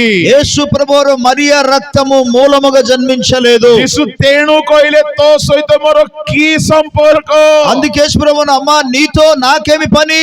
ମରିୟମ ଜାଗାରେ ଆଜିର ମା ମାନେ ଥାନ୍ତେ, మరియమ్మ స్థానంలో కానీ నేటి రోజులు ఉన్న తల్లులు ఉంటే ରକ୍ତ ସମ୍ପର୍କ ବୋଲି କହିଥାନ୍ତେ। ఆ రక్త సంబంధి అని చెప్తారు. అసలు ମରିୟମ ଜାଣିଛି కానీ మరియమ్మకు తెలుసు ୟା ସହିତ ମୋ ରକ୍ତ ସମ୍ପର୍କ ନାହିଁ, ఆయనతో నాకు రక్త సంబంధము లేదు, ମୋର ରକ୍ତରୁ ସେ ଜନ୍ମ ହୋଇନାହିଁ। నా రక్తము ద్వారా ఆయన పుట్టలేదు. ପ୍ରଭୁଙ୍କ ନାମର ଧନ୍ୟବାଦ ହେଉ। ప్రభు నామానికి స్తుతి కలుగును గాక. ଲୁକ ଗୋଟିଏ ବୈଦ୍ୟ ଥିଲେ, ఎందుకనగా లూకా ఒక వైద్యుడే ఉండేను. ସେ ଏହା ଲେଖିଲେ, ఆయన ఈ మాట రాశారు, ସେ ଯେ ଜନ୍ମ ହେବେ ସେ ଜନ୍ମରୁ ପବିତ୍ର। పుట్టబో వాడు ఆయన పరిశుద్ధుడే ఉండును అని రాయబడింది. ମରିୟମର ରକ୍ତ କି ଯୋସେଫର ରକ୍ତ ଯୀଶୁଙ୍କ ଭିତରେ ନାହିଁ। మరియ రక్తము కానీ లేదా యోసేపు రక్తము కానీ యేసు క్రీస్తులో లేదు. ସେ ଜନ୍ମରୁ ପବିତ୍ର ଅଟନ୍ତି। అందుకని పుట్టుకలో ఆయన పరిశుద్ధుడు. ପ୍ରଭୁଙ୍କ ଲୋକମାନେ, దేవుని ప్రజలారా, ଆଜି ମଣିଷର ସ୍ୱଭାବ ରକ୍ତ ଦ୍ୱାରା ଚାଳିତ ହୁଏ। ఈనాడు మానవుని యొక్క స్వభావాలను కూడా రక్తము మూలముగా వస్తుంది. ଏଣୁ ଲୋକେ କହନ୍ତି, అందుకే ప్రజలు ఏమంటారంటే ପୁରା କେହି କେହି କାହା କାହା ବିଷୟରେ କହନ୍ତି, అనేక మంది ఇతరుల గురించి వారు ଏ మాట్లాడుతారు. ପୁରା ତା ବାପାକୁ ଧରିଛି ବୋଲି କହନ୍ତି, వీళ్ళు వాళ్ళ నాన్నగారిని ତାର తీసుకొచ్చారంటారు. ମାକୁ ଧରିଛି ବୋଲି କହନ୍ତି। వాళ్ళ అమ్మలాగానే ఉన్న అమ్మ స్వభావం కలిగి କାହିଁକି ఉన్నారంట. ମା ବାପାର ଔରସରୁ ଜାତ ହୋଇଥିବାରୁ ఎందుకనగా తల్లిదండ్రుల యొక్క రక్తములో నుండి ମା జన్మించినందుకు ବାପାର ସ୍ୱଭାବ ଆସିଥାଏ। తల్లిదండ్రుల యొక్క స్వభావం వచ్చి ఉంటుంది. କିନ୍ତୁ ଯୀଶୁଙ୍କ ଠାରେ కానీ యేసుక్రీస్తులో ମରିୟମର ରକ୍ତ ନାହିଁ। మరియమ్మ రక్తము లేదు. ଯଦି କାହାରିକୁ ଏହା ନୂଆ ଲାଗୁଥିବ, ఒకవేళ ఇది కొందరికి కొత్తగా అనిపించవచ్చు. ଯୀଶୁଙ୍କର ନାଭି ନାହିଁ ବୋଲି ଶୁଣିବା ପାଇଁ యేసుక్రీస్తు యొక్క నాభి లేదని బొడ్డు లేదని చెప్పినప్పుడు କେହି କେହି ଆର୍ଗୁମେଣ୍ଟ କରନ୍ତି, కొంతమంది తర్కిస్తారు. ଯଦି ନାଭି ନାହିଁ ఒకవేళ ఆ యొక్క నాభి ତାହେଲେ లేకపోతే ଯୀଶୁ 100% ମଣିଷ ବି ଅଟନ୍ତି କେମିତି? అలాంటప్పుడు యేసు ప్రభువారు 100% ఎలాగో మనుష్యుడు. ଯେମିତି ଆଦମ ମଣିଷ ଥିଲେ, ఎలాగైతే ఆదాము మనిషిగా ఉన్నాడు అలాగే ଆଦମଙ୍କର ବି ନାଭି ନଥିଲା, ఆదాము కూడా నాభి లేదు, ହବାଙ୍କର ବି ନାଭି హవ్వ ନାହିଁ। కూడా నాభి లేదు. ଏଣୁ ପ୍ରଭୁଙ୍କ ଲୋକମାନେ అందుకే దేవుని ప్రజలారా, ଯୀଶୁଙ୍କର ନାଭି ନାହିଁ ବୋଲି କହିବା ଦ୍ୱାରା యేసుక్రీస్తుకు నాభి లేదని చెప్పడం ద్వారా ଆମେ ଯୀଶୁକୁ ଏଲିయନ ବା ଗୋଟେ ଦୂତ ଭାବରେ ପ୍ରମାଣ କରୁନାହୁଁ। యేసు ప్రభువును ఒక దూతగా కానీ లేకపోతే ఎక్కడి నుండో వచ్చిన ఒక వ్యక్తిగా మనం చెప్పడం ଏହା లేదు. ଦ୍ୱାରା ଆମେ ତାଙ୍କୁ ପବିତ୍ର ଈଶ୍ୱରଙ୍କ పుତ୍ର ବୋଲି ପ୍ରମାଣ କରୁଅଛୁ। వీటి ద్వారా ఆయన పరిశుద్ధుడైన దేవుని కుమారుడని రుజువుపరుస్తున్నాం. ଯେହେତୁ ନାଭି ଯଦି ଥାନ୍ତା ମରିୟମଙ୍କର ରକ୍ତ ଆସିଥାନ୍ତା। ఎందుకనగా ఒక నాభి ఉంటే మరియమ్మ యొక్క రక్తం ఆయనలోనికి ప్రవహించి যদি ఉండేది. মরিয়মଙ୍କ রক্ত আসিଥାନ୍ତା ସେ রক্ତ কলুষিত আদমଙ୍କ রক্ত অটে। ఒకవేళ మరియమ్మ రక్తము కానీ ఆయనలోనికి వచ్చి ఉంటే అది మలినమైన రక్తముగా ఉండేది. ତେବେ ସେ ରକ୍ତରେ ପାପ କ୍ଷମା ହବ ନାହିଁ। ఆ రక్తములో పాపానికి క్షమాపణ కలగదు. କିନ୍ତୁ ଆମ ପ୍ରଭୁ ଯୀଶୁ ଖ୍ରୀଷ୍ଟ ପବିତ୍ର ରକ୍ତରେ ଜନ୍ମ ହେଲେ, కానీ మన ప్రభు అయిన యేసుక్రీస్తు పరిశుద్ధ రక్తము మూలముగా జన్మించాడు. ତେଣୁ ତାଙ୍କ ରକ୍ତ କୃଷରେ ଝରାଇବାର ଦରକାର ଥିଲା। కనుక ఆయన రక్తము కల్వరి శిలువలో కార్చవలసిన అవసరం లేదు. ଯେହେତୁ ରକ୍ତପାତ ବିନା ପାପ ମୋଚନ ନାହିଁ। ఎందుకనగా రక్తము చిందించబడకుండా పాపమునికి విమోచన లేదు. ପ୍ରଭୁଙ୍କ ନାମର ଧନ୍ୟବାଦ ହେ। ప్రభు నామాని స్తుతి కలుగును గాక. ତାହେଲେ ଯୀଶୁ ଖ୍ରୀଷ୍ଟ ମରିୟମଙ୍କ ଗର୍ଭରେ ଆସିଲେ କେମିତି? అలాంటప్పుడు యేసు ప్రభువు మరియ గర్భము నుండి ఎలాగ వచ్చారు? ପବିତ୍ର ଆତ୍ମା ନେଇକି ଆସିଲେ। పరిశుద్ధాత్మ మూలముగా ఆయన వచ్చాడు. ଯୀଶୁଙ୍କ ଜନ୍ମ ପବିତ୍ର ଆତ୍ମାଙ୍କ ଦ୍ୱାରା ହେଲା। యేసు ప్రభు యొక్క జననము పరిశుద్ధాత్మ ద్వారా కలిగినది. ଯୀଶୁଙ୍କର ଡୁବନରେ ପବିତ୍ର ଆତ୍ମା ଆସିଲେ। యేసు ప్రభు బాప్తిసం ఉన్నప్పుడు పరిశుద్ధాత్ముడు ଯୀଶୁଙ୍କ వచ్చాడు. ଉପବାସ ପବିତ୍ର ଆତ୍ମା କରାଇଲେ। యేసు ప్రభు యొక్క ఉపవాస పరిశుద్ధాత్ముడు ଯୀଶୁଙ୍କ నడిపించాడు. ସେବାରେ ପବିତ୍ର ଆତ୍ମା ଭୂତ ଛଡାଇଲେ। యేసు ప్రభు పరిచర్యలో ఆత్మ ద్వారా దయ్యములను వెలగొట్టాడు. ଯୀଶୁଙ୍କୁ କୃଷରେ ବଳି ହେବାରେ ପବିତ୍ର ଆତ୍ମା ସାହାଯ୍ୟ କଲେ। యేసు బలియాగము చేయడానికి పరిశుద్ధాత్ముడు సహాయం చేశాడు. ଏପରି ତାହାର 9 ଅଧ୍ୟାୟର 14 ପଦରେ హెబ్రీ 9:14 వచనములో ସେ ଚିରନ୍ତନ ଆତ୍ମାଙ୍କ ଦ୍ୱାରା ବଳି ହେଲେ। ఆయన నిత్యుడగు ఆత్మ ద్వారా బలిగా ଏବଂ అర్పించబడ్డాడు. ପ୍ରଭୁ ଯୀଶୁ ଖ୍ରୀଷ୍ଟ ପୁନରୁତ୍ଥିତ ହେଲେ ପବିତ୍ର ଆତ୍ମାଙ୍କ ଦ୍ୱାରା। పరిశుద్ధాత్మ ద్వారా యేసు ప్రభు పునరుత్థానమయ్యాడు. ଏଣୁ ପ୍ରଭୁଙ୍କ ଲୋକମାନେ కనుక దేవుని ప్రజలారా, ପବିତ୍ର ଆତ୍ମା ଜନ୍ମରୁ ମୃତ୍ୟୁ పునరుత్థాନ ଯାଏ ପବିତ୍ର ଆତ୍ମା ଯୀଶୁଙ୍କୁ ସାହାଯ୍ୟ କଲେ। యేసు ప్రభు యొక్క జననము మొదలుకొని ఆయన మరణించి తిరిగి లేచి పునరుత్థానం వరకు కూడా పరిశుద్ధాత్ముడు సహాయం చేశాడు. ମୁଁ ଏହା କହିବା ପାଇଁ ଚାହେଁ, నేను మీకు ఏమి చెప్పబోతున్నానంటే, ଅନ୍ୟ କୌଣସି ବଳିଦାନ ହେଇଥାନ୍ତା ମଣିଷର ପାପ ଦୂର ହୋଇନଥାନ୍ତା। ఇతర మరి ఏ బలి కలిగి ఉంటే మనుషుల పాపం ఏ మాత్రం కూడా దూరమై ఉండేది కాదు. କାହିଁକି ଆମେ ଦାବି କରୁ ଯୀଶୁଙ୍କ ରକ୍ତରେ ହିଁ ପାପ କ୍ଷମା? యేసు రక్తములోనే పాప క్షమాపణ అని ఎందుకు మనం గట్టిగా చెప్తున్నామంటే, ଯୀଶୁ ପବିତ୍ର ଥିଲେ। యేసు పరిశుద్ధుడై ఉండేరు. ନମ୍ବର 1 ତାଙ୍କର ଜନ୍ମ ପବିତ୍ର। మొదటిది ఆయన జననము పరిశుద్ధమైనది. ନମ୍ବର 2 రెండోదిగా ତାଙ୍କର କୌଣସି ଧାରଣା ବି ନଥିଲା ପାପରେ। ఆయన ఆలోచనలోనే పాపం అసలు ఉండేది కాదు. ଏହାକୁ ଆମ ଓଡ଼ିଆ ବାଇବଲରେ ଲେଖା ଅଛି। ఇందులో ఒడియా బైబిల్ ఇలా రాయబడి ఉన్నది. 2 కొరింథీ 5 ଅଧ୍ୟାୟର 21 పదରେ కొరింథీ రాసిన 2వ పత్రికలో 5వ అధ్యాయము 21వ వచనములో ପାପର ଲେଶ ମାତ୍ର ନଥିଲା। ପାପର ଲେଶ ମାତ୍ର ନଥିଲା। ఆయనలో పాపము ఒక లేశము లేకుండెను. କିନ୍ତୁ ଇଂଲିଶରେ ବହୁତ ସୁନ୍ଦର ଲେଖା ଅଛି। కానీ ఇంగ్లీష్ లో చాలా మంచిగా రాయబడింది. Jesus knew no sin। యేసు పాపము ఎరుగని వాడు అని రాయబడింది. ଯୀଶୁ ପାପ କଣ ଜାଣିଲେ ନାହିଁ। యేసు పాపం ఏంటో ఆయనకి తెలియదు అని రాయబడింది. ଆମେ କେମିତି ଲୋକ, ଈଶ୍ୱରଙ୍କ ଲୋକମାନେ? మనం ఎటువంటి వారము దేవుని ప్రజలము? ସାନ ପିଲା ବି ଚୋରି କଣ, ବ୍ୟଭିଚାର କଣ, ମଦ୍ୟପାନ କଣ ସବୁ ଜାଣୁଛନ୍ତି। చిన్న పిల్లలు కూడా దొంగతనం అనగా ఏంటో, వ్యభిచారం ఏంటో, త్రాగుడు ఏంటో అన్ని వాళ్ళకి తెలుసు. బట్ ଯୀଶୁଙ୍କ ବିଷୟରେ ଦେଖନ୍ତୁ। కానీ యేసు ప్రభువును గురించి చూడండి. Jesus knew no sin। యేసు పాపము ఎరుగని వాడు. ଦୁନିଆରେ ଏମିତି କେତେ ଲୋକ ଅଛନ୍ତି କହିପାରିବେ କି ଆମେ ପାପ କଣ ଜାଣିନାହୁଁ? పాపం అనగా ఏంటో నాకు తెలియదన్న వాళ్ళు ప్రపంచంలో ఎంతమంది ఉన్నారు? ଆଜି କାଲିର ଯୁବପିଢି ତ ପାପରେ ସବୁ ସ୍କଲାର ଗୁଡାକ ଅଟନ୍ତି। నేటి రోజుల్లో ఉన్న యవన తరము కావచ్చు, ప్రజలు కావచ్చు, పాపములో వారు స్కాలర్షిప్ చేసిన వాళ్ళు. ଶିଖାଇବା ଦରକାର ନାହିଁ। వారికి ఎవరు నేర్పించాల్సిన అవసరం లేదు. ପାପର ଥିଓରି, ପାପର ପ୍ରାକ୍ଟିକାଲ ନଲେଜ ରେ ମାନେ PhD କଲା ପରି ଜ୍ଞାନୀ ଅଟନ୍ତି। వారు పాప విషయంలో థియరీ కావచ్చు, లేకపోతే అభ్యాసం లేదా ప్రాక్టీస్ లో కానీ వారు ఎటువంటి అంటే PhD చేసిన వాళ్ళతో କିଛି సమానం. ଶିଖାଇବା ଦରକାର ନାହିଁ। వారికి ఏ మాత్రం నేర్పించాల్సిన అవసరం లేదు. Look at the life of Jesus Christ. కానీ యేసు ప్రభు యొక్క జీవితాన్ని ఒకసారి చూడండి. He grew up in such a way he never knew what is sin. ఆయన ఎటువంటి రీతిలో ఎదిగాడంటే పాపము ఎరుగని స్థితిలో ఆయన ఎదిగాడు. From his very childhood to till his death. ఆయన యొక్క చిన్న బాల్యము నుండి ఆయన మరణించే వరకు ସେ ପାପ କଣ ଜାଣିଲେ ନାହିଁ। పాపం అనగా ఏంటో ఆయనకు తెలియదు. ତାମାନେ ପାପ ସମ୍ବନ୍ଧୀୟ କୌଣସି ଧାରଣା ନଥିଲା। అంటే పాపం ఒక ఆలోచన ఏమాత్రం ఆయనలో లేదు. ଯୀଶୁଙ୍କର ତୃତୀୟ ପବିତ୍ରତା, యేసుక్రీస్తులో మూడో పరిశుద్ధత, ଯାହାକୁ ପିତର ଲେଖୁଅଛନ୍ତି। దాన్ని పేతురు రాస్తున్నాడు. ପିତରଙ୍କ ପତ୍ର ବାହାର କରନ୍ତୁ। పేతురు రాసిన పత్రిక ఒకసారి తెరవండి. ପ୍ରଥମ ପିତର మొదటి పత్రిక ତାହାର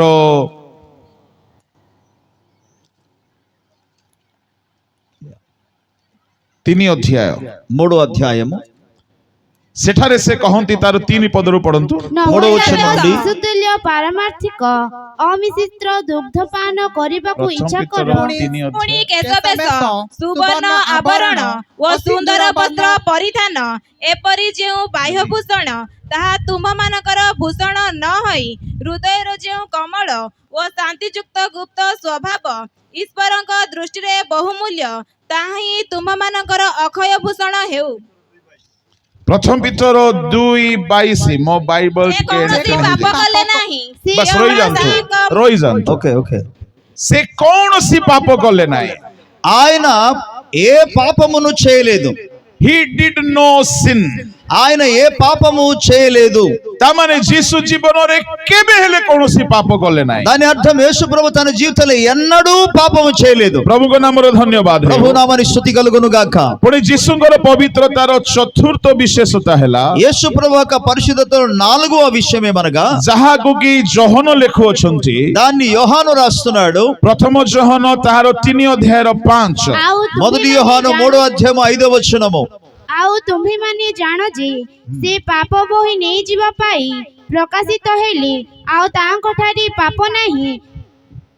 ତାହାଙ୍କ ଠାରେ ପାପ ନାହିଁ। ఆయనందు పాపమేమీ లేదు। ଏଇ 4 ଗୋଟି ବିଶେଷ ପବିତ୍ରତା ଯୀଶୁଙ୍କର ଥିଲା।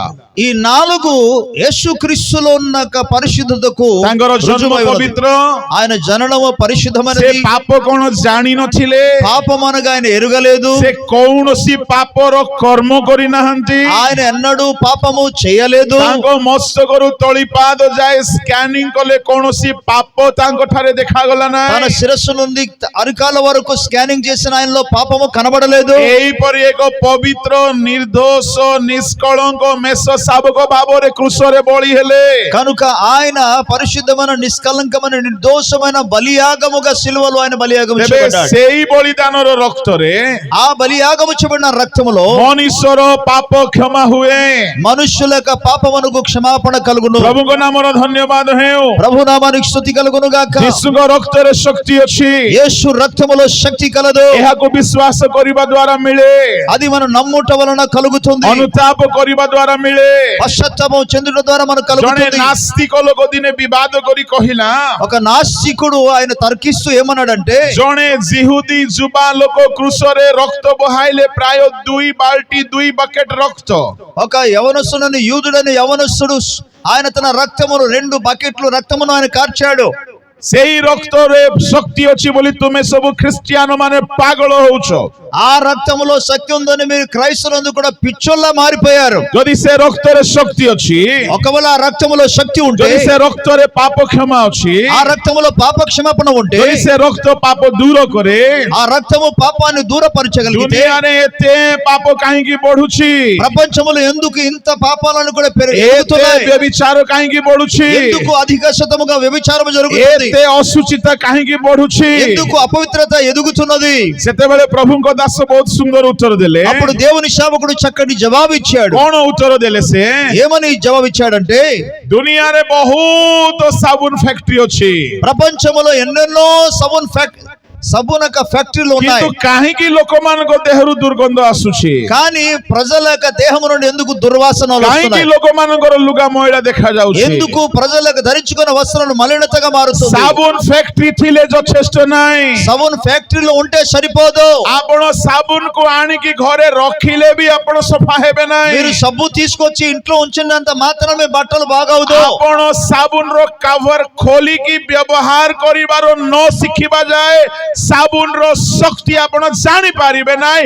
ସେମିତି କୃଷର ଯୀଶୁଙ୍କ ରକ୍ତକୁ ଯଦି ଆପଣ ବ୍ୟବହାର କରିବା ଜାଣି ନାହାନ୍ତି, ସେ ରକ୍ତର ଶକ୍ତିକୁ ଆପଣ ଜାଣି ପାରିବେ ନାହିଁ। సబ్బును తీసుకొచ్చి దాని కవర్ను బయటికి తీసి వాటిని ఉపయోగించడం ఎంతవరకు నేర్చుకోరో అదే విధంగా యేసుక్రీస్తు యొక్క రక్తము జీవితంలో ఆపాదించకపోతే మీ జీవితంలో ఎన్నడూ కూడా పాప క్షమాపణ మీరు ସେତେବେଳେ పొందుకోలేరు. ନାସ୍ତିକବାଦ ଲୋକ କହିଲେ ఈ మాట కేవలం నాస్తికుడైన ఒక వ్యక్తి చెప్పాడు. ଯୀଶୁଙ୍କ ରକ୍ତର ଶକ୍ତି ଅଛି ବୋଲି ଗୋଟେ ଜୀବନ୍ତ ଏକ୍ସାମ୍ପଲ ଦିଅନ୍ତୁ। యేసుక్రీస్తు రక్తములో శక్తి ఉందని చెప్పడానికి ఒక సజీవ సాక్ష్యం చెప్పండి. ସେତେବେଳେ ପ୍ରଭୁଙ୍କ ଦାସ କହିଲେ అప్పుడు దేవుని సేవకుడు అన్నాడు, ମୁଁ ଜଣେ ଦୁଷ୍ଟ ଲୋକ ଥିଲି, నేను ఒక చెడ్డవాడిగా ఉండి ମୁଁ ଜଣେ ମୂର୍ଖ ଲୋକ ଥିଲି, నేను ఒక మూర్ఖునిగా ఉండేవాడిని. ଆଉ ଯୀଶୁଙ୍କ ରକ୍ତର ଶକ୍ତି ଥିବାର ଜୀବନ୍ତ ଉଦାହରଣ ମୁଁ ଅଟେ।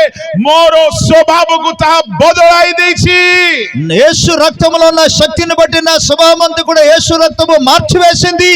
I am living piece of evidence that there is power in the blood of Jesus. యేసు రక్తములో శక్తి ఉన్నదని చెప్పడానికి నేను సజీవ సాక్షినే ఉన్నానని ଆମମାନଙ୍କ తెలియజేశాడు. ମଧ୍ୟରେ ଅନେକ ଆମେ ତାହାର ପ୍ରମାଣ ଅଟୁ।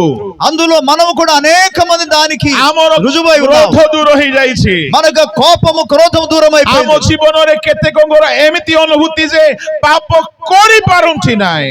మన జీవితంలో కొంతమందికి ఎటువంటి అనుభూతి ఉన్నదంటే మన పాపం ఏమాత్రం చేయలేము. ଯେତେବେଳେ ଗ୍ରାହମ ଷ୍ଟେଇନ୍ସଙ୍କର ସ୍ତ୍ରୀକୁ ପଚରାଗଲା, ఎప్పుడైతే గ్రామసేన యొక్క భార్యను అడిగారో, ତୁମେ ତୁମ ସ୍ୱାମୀଙ୍କର ହତ୍ୟାକାରୀ ମାନଙ୍କ ପାଇଁ କଣ କହୁଛ? మీ భర్తను బిడ్డలను చంపినందుకు మీరు వాళ్ళకి ఏం ସେ చేయాలనుకుంటున్నారు? କହିଲେ I forgive them. ఆమె ఏమన్నారంటే, నేను వారిని క్షమిస్తున్నాను. This is the power of the blood of Jesus. ఇదే యేసుక్రీస్తు రక్తములో ఉన్న శక్తి అయి ఉన్నది. ଯାହାକି ଜଣେ କ୍ଷମା ପାଇଛି ସେ ଅନ୍ୟକୁ କ୍ଷମା ଦେଇପାରେ। ఎవరైతే క్షమాపణ పొందుకున్నవారో వాళ్ళు ఇతరులకు క్షమించగలరు. ସେତେବେଳେ ନାସ୍ତିକବାଦ ଲୋକ କହିଲେ అప్పుడు ఈ నాస్తికుడు ఏమన్నాడంటే, ଯୀଶୁଙ୍କ ରକ୍ତର ଲାଲ ରଙ୍ଗର ରକ୍ତ ଅଟେ। యేసుక్రీస్తు యొక్క రక్తము ఎర్రటి రక్తము. ତାହା କେମିତି ତୁମର କଳା ପାପକୁ ଦୂର କରିବ? మీ నల్లటి పాపాన్ని ఏ విధంగా అది తొలగించగలదు? ସେତେବେଳେ ଆଉ ଜଣେ ପ୍ରଭୁଙ୍କ ଦାସ ଉତ୍ତର ଦେଲେ, అప్పుడు మరొక దేవుని సేవకుడు అన్నాడు, ଆପଣ ଯୋଉ ରିନ୍ ସାବୁନ ଆଣିକି ଘରେ ଲଗଉଛନ୍ତି, మీరు రిన్ సబ్బు తీసుకొచ్చి మీ ఇంట్లో ఉపయోగిస్తున్నారు కదా, ଆପଣ ଯୋଉ କ୍ଲୋଜଅପ୍ ଟୁଥପେଷ୍ଟ ବ୍ୟବହାର କରୁଛନ୍ତି, మీరు వాడుకుంటున్న క్లోజ్ అప్ టూత్ పేస్ట్ వాడుతున్నారు కదా, ସେଇଟା ବି ତ ଲାଲ ରଙ୍ଗର ନୀଳ ରଙ୍ଗର। అది కూడా మీరు చూస్తే ఎర్రగా ఉంటుంది కదా. କିନ୍ତୁ ଆପଣଙ୍କର କଳା ଦାନ୍ତକୁ କେମିତି ସେ ଧଳା କରିଦଉଛି? అలాంటప్పుడు నల్లగా ఉన్న పండ్లను ఎలాగది తెల్లగా చేస్తుంది? ରିନ୍ ସାବୁନ ନୀଳ ହେଇକି ଆପଣଙ୍କର କଳା ଲୁଗାକୁ ଧଳା କେମିତି କରିଦଉଛି? ఇక రిన్ సబ్బు నీలముగా ఉండి ఆ నల్లగా ఉన్న బట్టను ఎలాగో తెల్లగా మారుతుంది? ଯଦି ଦୁନିଆର ଗୋଟିଏ ନୀଳ ରଙ୍ଗର ସାବୁନ ମଣିଷର କଳା ଲୁଗାକୁ ଧଳା କରିଦେଇପାରେ, ఈ ప్రపంచములో నీల రంగులో ఉన్న ఒక సబ్బు నల్లగా ఉన్న బట్టను కూడా తెల్లగా చేయగలిగితే, ଯୀଶୁଙ୍କ ଲୋହିତ ରକ୍ତ ମନୁଷ୍ୟର ପାପକୁ କାହିଁକି ଶୁଭ୍ର ବର୍ଣ୍ଣ କରିପାରିବ ନାହିଁ? అలాంటప్పుడు యేసుక్రీస్తు యొక్క ఎర్రటి రక్తము మానవుని యొక్క నల్లటి పాపాన్ని ఎందుకు పరిశుద్ధపరచదు? ଏଣୁ ଯଦି କେହି ଯୀଶୁଙ୍କ ରକ୍ତ ବିଷୟରେ ଧାରଣା ରଖିନାହାନ୍ତି, ଶୁଣନ୍ତୁ। ఒకవేళ యేసు రక్తమును గురించిన అవగాహన లేకపోతే శ్రద్ధగా వినండి. କେବଳ ଗୋଟିଏ ମାତ୍ର ଉପାୟ ଅଛି ସମୁଦାୟ ପୃଥିବୀରେ, ଯୀଶୁଙ୍କ ରକ୍ତରେ ହିଁ ପାପ କ୍ଷମା ଅଛି, మనుష్యର ముక్తి ଅଛି। కాబట్టి సర్వ ప్రపంచములో సర్వ మానవునికి పాప క్షమాపణ విమోచన కేవలము యేసు రక్తములో మాత్రము కలదు. ମୁଁ ମୋର ଜୀବନରେ ମଧ୍ୟ ମୁଁ ଅନେକ ଅନୁଭବ କରିଛି। నేను నా జీవితంలో కూడా నేను అనుభవించున్నాను. ପ୍ରଭୁଙ୍କ ଦାସମାନେ ମଧ୍ୟ ବହୁତ ଅନୁଭବୀ ଅଟନ୍ତି। దేవుని సేవకులు కూడా దాన్ని అనుభవపూర్వకంగా ଆମ తెలుసుకున్నారు. ଜୀବନର ଅନେକ ପାପକୁ ଦୂର କରିବା ପାଇଁ ତାଙ୍କ ରକ୍ତରେ ଶକ୍ତି ଅଛି। మన జీవితంలో ఉన్న ప్రతి పాపమును దూరపరచడానికి ఆయన రక్తములో శక్తి ఉంది. କିଏ ସେ ଶକ୍ତିକୁ ଆଣିପାରିବ? ఎవరు ఆ శక్తిని తీసుకురాగలరు? ସେ କେହି ଯୀଶୁଙ୍କୁ ବିଶ୍ୱାସ କରେ, ఎవరైతే యేసునందు విశ్వసిస్తారో, ଆଉ ମନ ପରିବର୍ତ୍ତନ କରେ, మారు మనసు పొందుతాడో, ଆଉ ପାପ ସ୍ୱୀକାର କରେ, పాపాన్ని ఒప్పుకుంటాడో, ଅନୁତାପ କରି କ୍ଷମା ମାଗେ, పశ్చాత్తాపంతో క్షమాపణ ଆଉ వేడుకుంటాడో, କହେ, ହେ ପ୍ରଭୁ ଯୀଶୁ ମୁଁ ପାପୀ ଅଟେ, ప్రభువా నేను పాపినయ్యా అని ମୋତେ ఒప్పుకుంటాడో, କ୍ଷମା କର, నన్ను క్షమించండి ମୋ ప్రభువా, ରକ୍ତରେ ମୋତେ ଧୋଇ ଦିଅ। నీ రక్తముతో నన్ను కడుగుము ప్రభువా. ଆଉ ଯୀଶୁଙ୍କ ରକ୍ତ ଆସିକି ତାହାକୁ ଧୋଇ ଦିଏ, అప్పుడు యేసు రక్తం వచ్చి ఆయన్ని కడిగి ଆଉ ସେ శుద్ధీకరిస్తుంది. ରକ୍ତ ତାହାକୁ ପାପ କ୍ଷମା ପ୍ରଦାନ ఆ କରେ। రక్తము ఆ వ్యక్తికి పాప క్షమాపణ ଯଦି ఇస్తుంది. ଗୋଟିଏ ମେଷ ଶାବକର ରକ୍ତ ମିଶ୍ର ଦେଶର ଦ୍ୱାରର କବାଟ ବାଜୁବନ୍ଧରେ ଲଗା ଯାଇଥିଲା ବେଳେ ସଂହାରକ ଦୂତ ପ୍ରବେଶ କରିପାରିଲେ ନାହିଁ, ତେବେ ଖ୍ରୀଷ୍ଟଙ୍କ ରକ୍ତ କେତେ ଅଧିକ ପରିମାଣରେ ଆମକୁ ଶୟତାନ ଠାରୁ ରକ୍ଷା କରିବ ନାହିଁ? పిల్లరా, పస్కా పశుగా వధింపబడిన గొర్రె పిల్ల రక్తమే వారు ద్వారబంధులో రాస్తున్నప్పుడు మరణ దూత లోపలికి ప్రవేశించకుండా వారిని రక్షించగలిగితే పరిశుద్ధుడైన దేవుని కుమారుడు దేవుని గొర్రెపిల్లక రక్తము మనకి ఎంత అధికముగా పరిశుద్ధత ଜଣେ అనుగ్రహిస్తుంది. ପରିତ୍ରାଣ ପାଇଥିବା ଲୋକ ଉପରେ ଗୁଣି ଗାରେଡି ତନ୍ତ୍ର ମନ୍ତ୍ର ଭୂତ ପ୍ରେତ ଶୟତାନର ଶକ୍ତି କାମ କରିପାରିବ ନାହିଁ। వీళ్ళారా రక్షణ పొందిన ఒక వ్యక్తి జీవితంలో మంత్రతంత్రాలు కానీ చెడు చిల్లంగి చేతబడి కానీ ఏ మాత్రము పని చేయదు అసలు. There is power in the blood of Jesus। యేసు రక్తములో శక్తి కలదు. ଏହା ଯେ ଚାଖି ଅଛି ସେ ତାର ଶକ୍ତିକୁ ଜାଣି ଅଛି। రుచి చూచిన వారు మాత్రం దాని శక్తిని ఎరిగి ଏଣୁ ମୁଁ ఉంటారు. ଅନେକ ସମୟରେ ଗୁଣିଆ ମାନଙ୍କୁ ଚ୍ୟାଲେଞ୍ଜ କରିକି କହିଛି, కనుక అనేక సందర్భాల్లో నేను మాంత్రికులకు నేను ఛాలెంజ్ సవాల్ వేశాను. ଯଦି ତୁମର ଦମ ଥାଏ ତୁମେ ଆମ ଉପରେ ଟ୍ରାଏ କରିପାର। మీకు దమ్ము ఉంటే మా మీద ప్రయోగించవచ్చు అని ଯେହେତୁ చెప్పాను. ଯୀଶୁଙ୍କ ରକ୍ତ ଦ୍ୱାରା ଆମେ ମୁଦ୍ରାଙ୍କିତ ହୋଇଥିବାରୁ ఎందుకనగా యేసు రక్తము చేత మనం ముద్రించబడి ఉన్నాం. କୌଣସି ଗଣ କଥା ମନ୍ତ୍ର ଅନ୍ଧକାର ଶକ୍ତି ଆମକୁ ଛୁଇଁ ପାରିବନି। ఎటువంటి యొక్క కుతంత్రాలు కానీ మాంత్రిక శక్తి కానీ మనం తాకలేవు. ଯେହେତୁ ଯୀଶୁଙ୍କ ରକ୍ତରେ ମୃତ୍ୟୁରୁ ରକ୍ଷା କରିବାର ଶକ୍ତି ଅଛି। యేసు రక్తములో మరణము నుండి రక్షించగలిగిన శక్తి ଏଣୁ ఉంది. ଯଦି କେହି ନାମରେ ଖ୍ରୀଷ୍ଟିଆନ ହୋଇକି ଅଛନ୍ତି ఒకవేళ మీలో ఎవరైనా సరే పేరుకే ବା క్రైస్తవులే ଯଦି ఉంటే କେହି ଯୀଶୁଙ୍କୁ ଜାଣି ନାହାନ୍ତି, యేసుక్రీస్తు ఇంకా ఎరుగని స్థితిలో ନ ఉంటే ଜାଣିକି ଯୀଶୁଙ୍କ ସମ୍ବନ୍ଧରେ ଭ୍ରମ ଧାରଣା ରଖନ୍ତୁ ନାହିଁ। తెలియకుండానే యేసు ప్రభువును గురించి భ్రమపడిపోవద్దు. ଯଦି କେବେ ଆବଶ୍ୟକ ପଡେ ఒకవేళ మీకు అవసరమైతే ବିଶ୍ୱାସ ସହକାରେ ତାଙ୍କୁ ଡାକନ୍ତୁ, విశ్వాసముతో ఆయన్ని పిలవండి. ଆଉ ସେ ତାଙ୍କ ରକ୍ତର ଶକ୍ତି ଆପଣଙ୍କୁ ଦେଖାଇବେ। అప్పుడు ఆయన తన రక్తములో ఉన్న శక్తిని మీకు ଆପଣଙ୍କ కనపరుస్తాడు. ପାପ କ୍ଷମା ହେବ, మీ పాపమునకు క్షమాపణ కలుగుతుంది. ଆପଣଙ୍କ ରୋଗ ସୁସ୍ଥ ହେଇପାରେ, మీ రోగమును స్వస్థత కలుగుతాయి. ଶୟତାନ ଛୁଇଁ ପାରିବ ନାହିଁ, సాతానుడు ముట్టలేడు. ଆପଣ ପରିତ୍ରାଣ ପ୍ରାପ୍ତ ହେବେ। మీరు రక్షణ పొందుకుంటారు. ଯୀଶୁଙ୍କ ରକ୍ତରେ ପ୍ରଥମ ପରିତ୍ରାଣ। యేసు రక్తములో మొదటి రక్షణ మనకు కలదు. ଆଉ 3 ଗୋଟି ପରିତ୍ରାଣ କଥା ଅଛି। ఇంకా 3 రక్షణను గుర్చిన మాట ఉన్నాయి. ଅବଶିଷ୍ଟ କଥାକୁ ମୁଁ ପରବର୍ତ୍ତୀ ଅଧିବେଶନରେ କହିବି। మిగిలిన 3 విషయాలు ముందుకు ମୋତେ କମିଟି 2ଟା ବେଳେ ସାରିବାକୁ କହିଥିଲେ। కమిటీ వాళ్ళు నాకు 2 గంటలకు ముగించాలని ମୁଁ చెప్పారు. ଆଜିକାଲି ବିଶ୍ୱସ୍ତ ହେବାକୁ ଚାହୁଁଛି। ఈ నేటి రోజుల్లో నేను నమ్మకస్తులుగా ఉండడానికి ప్రయత్నం చేస్తాను. ପ୍ରଭୁ ଆଶୀର୍ବାଦ କରନ୍ତୁ। ଅବଶିଷ୍ଟ କଥା ଆମେ ପରବର୍ତ୍ତୀ ଅଧିବେଶନରେ ଅଧ୍ୟୟନ କରିବା। మిగిలిన వాటిని తర్వాత మనం చూసుకుందాం. దేవుడు మనందరిని కూడా ଖାଲି దీవించుగాక. ତାଳି ମାରନ୍ତୁ ନାହିଁ, ଯୀଶୁଙ୍କ ରକ୍ତକୁ ଚାଖିବାର ଅନୁଭବ ବି ହେବା ଦରକାର। చప్పట్లు కొట్టుకుంటా సంతోషించడం కాదు, యేసు రక్తం ఒక రుచిని నువ్వు చూడాలి, అనుభవించాలి. ଆସନ୍ତୁ ପଦେ ପ୍ରାର୍ଥନା କରିକି ମୁଁ ସମାପ୍ତ କରିବି। రండి మనం చిన్న ప్రార్థన చేసుకొని ସ୍ୱର୍ଗୀୟ ପିତା, ତୁମ କୃଷିୟ ରକ୍ତର ଶକ୍ତି ଯେ ମହତ୍ ଶକ୍ତି, ତାହା ପ୍ରତ୍ୟେକଙ୍କୁ ଆସ୍ୱାଦନ କରିବାକୁ ଦିଅ। పరలోకపు తండ్రి, నీ శిలువ రక్తములో ఉన్న ఒక శక్తి ఎంతో ఉన్నతమైనది నాయనా. అది ప్రతి ఒక్కరు అనుభవించినట్టుగా రుచి చూచినట్టుగా సహాయం చేయండి. ରକ୍ତରେ ପାପ କ୍ଷମା ଅଛି, ଶାନ୍ତି ଅଛି, ମୁକ୍ତି ଅଛି, ଶୟତାନ ଉପରେ ଜୟ ଅଛି। ଏହା ପ୍ରତ୍ୟେକ ଅନୁଭବ କରିବାକୁ ଦିଅ। ఆ రక్తములో శక్తి ఉన్నది నాయన. పాప క్షమాపణ కలదు, సమాధానము కలదు, దురత్మలను పారద్రోలగలదు. అది ప్రతి ఒక్కరు కూడా అనుభవ పూర్వకముగా తెలుసుకొందురుగాక. ଯାହା ବୁଣାଗଲା ତାହା ପ୍ରତ୍ୟେକଙ୍କ ହୃଦୟରେ ଉତ୍ପନ୍ନ ହେଉ, ଗଜା ହୋଇକି ଫଳ ଉତ୍ପନ୍ନ କରୁ ବୋଲି ଏହି ପ୍ରାର୍ଥନା ଯୀଶୁଙ୍କ ନାମରେ ମାଗିଲି। ఇత్తబడిన ఈ విత్తనము ప్రభు నాటబడి మొలకెత్తి అది బహుగా ఫలించును గాక అని ప్రకటిస్తూ యేసు నామములో ప్రార్థన అడుగుచున్నాము తండ్రి. ఆమేన్। ఆమేన్. ఆమేన్.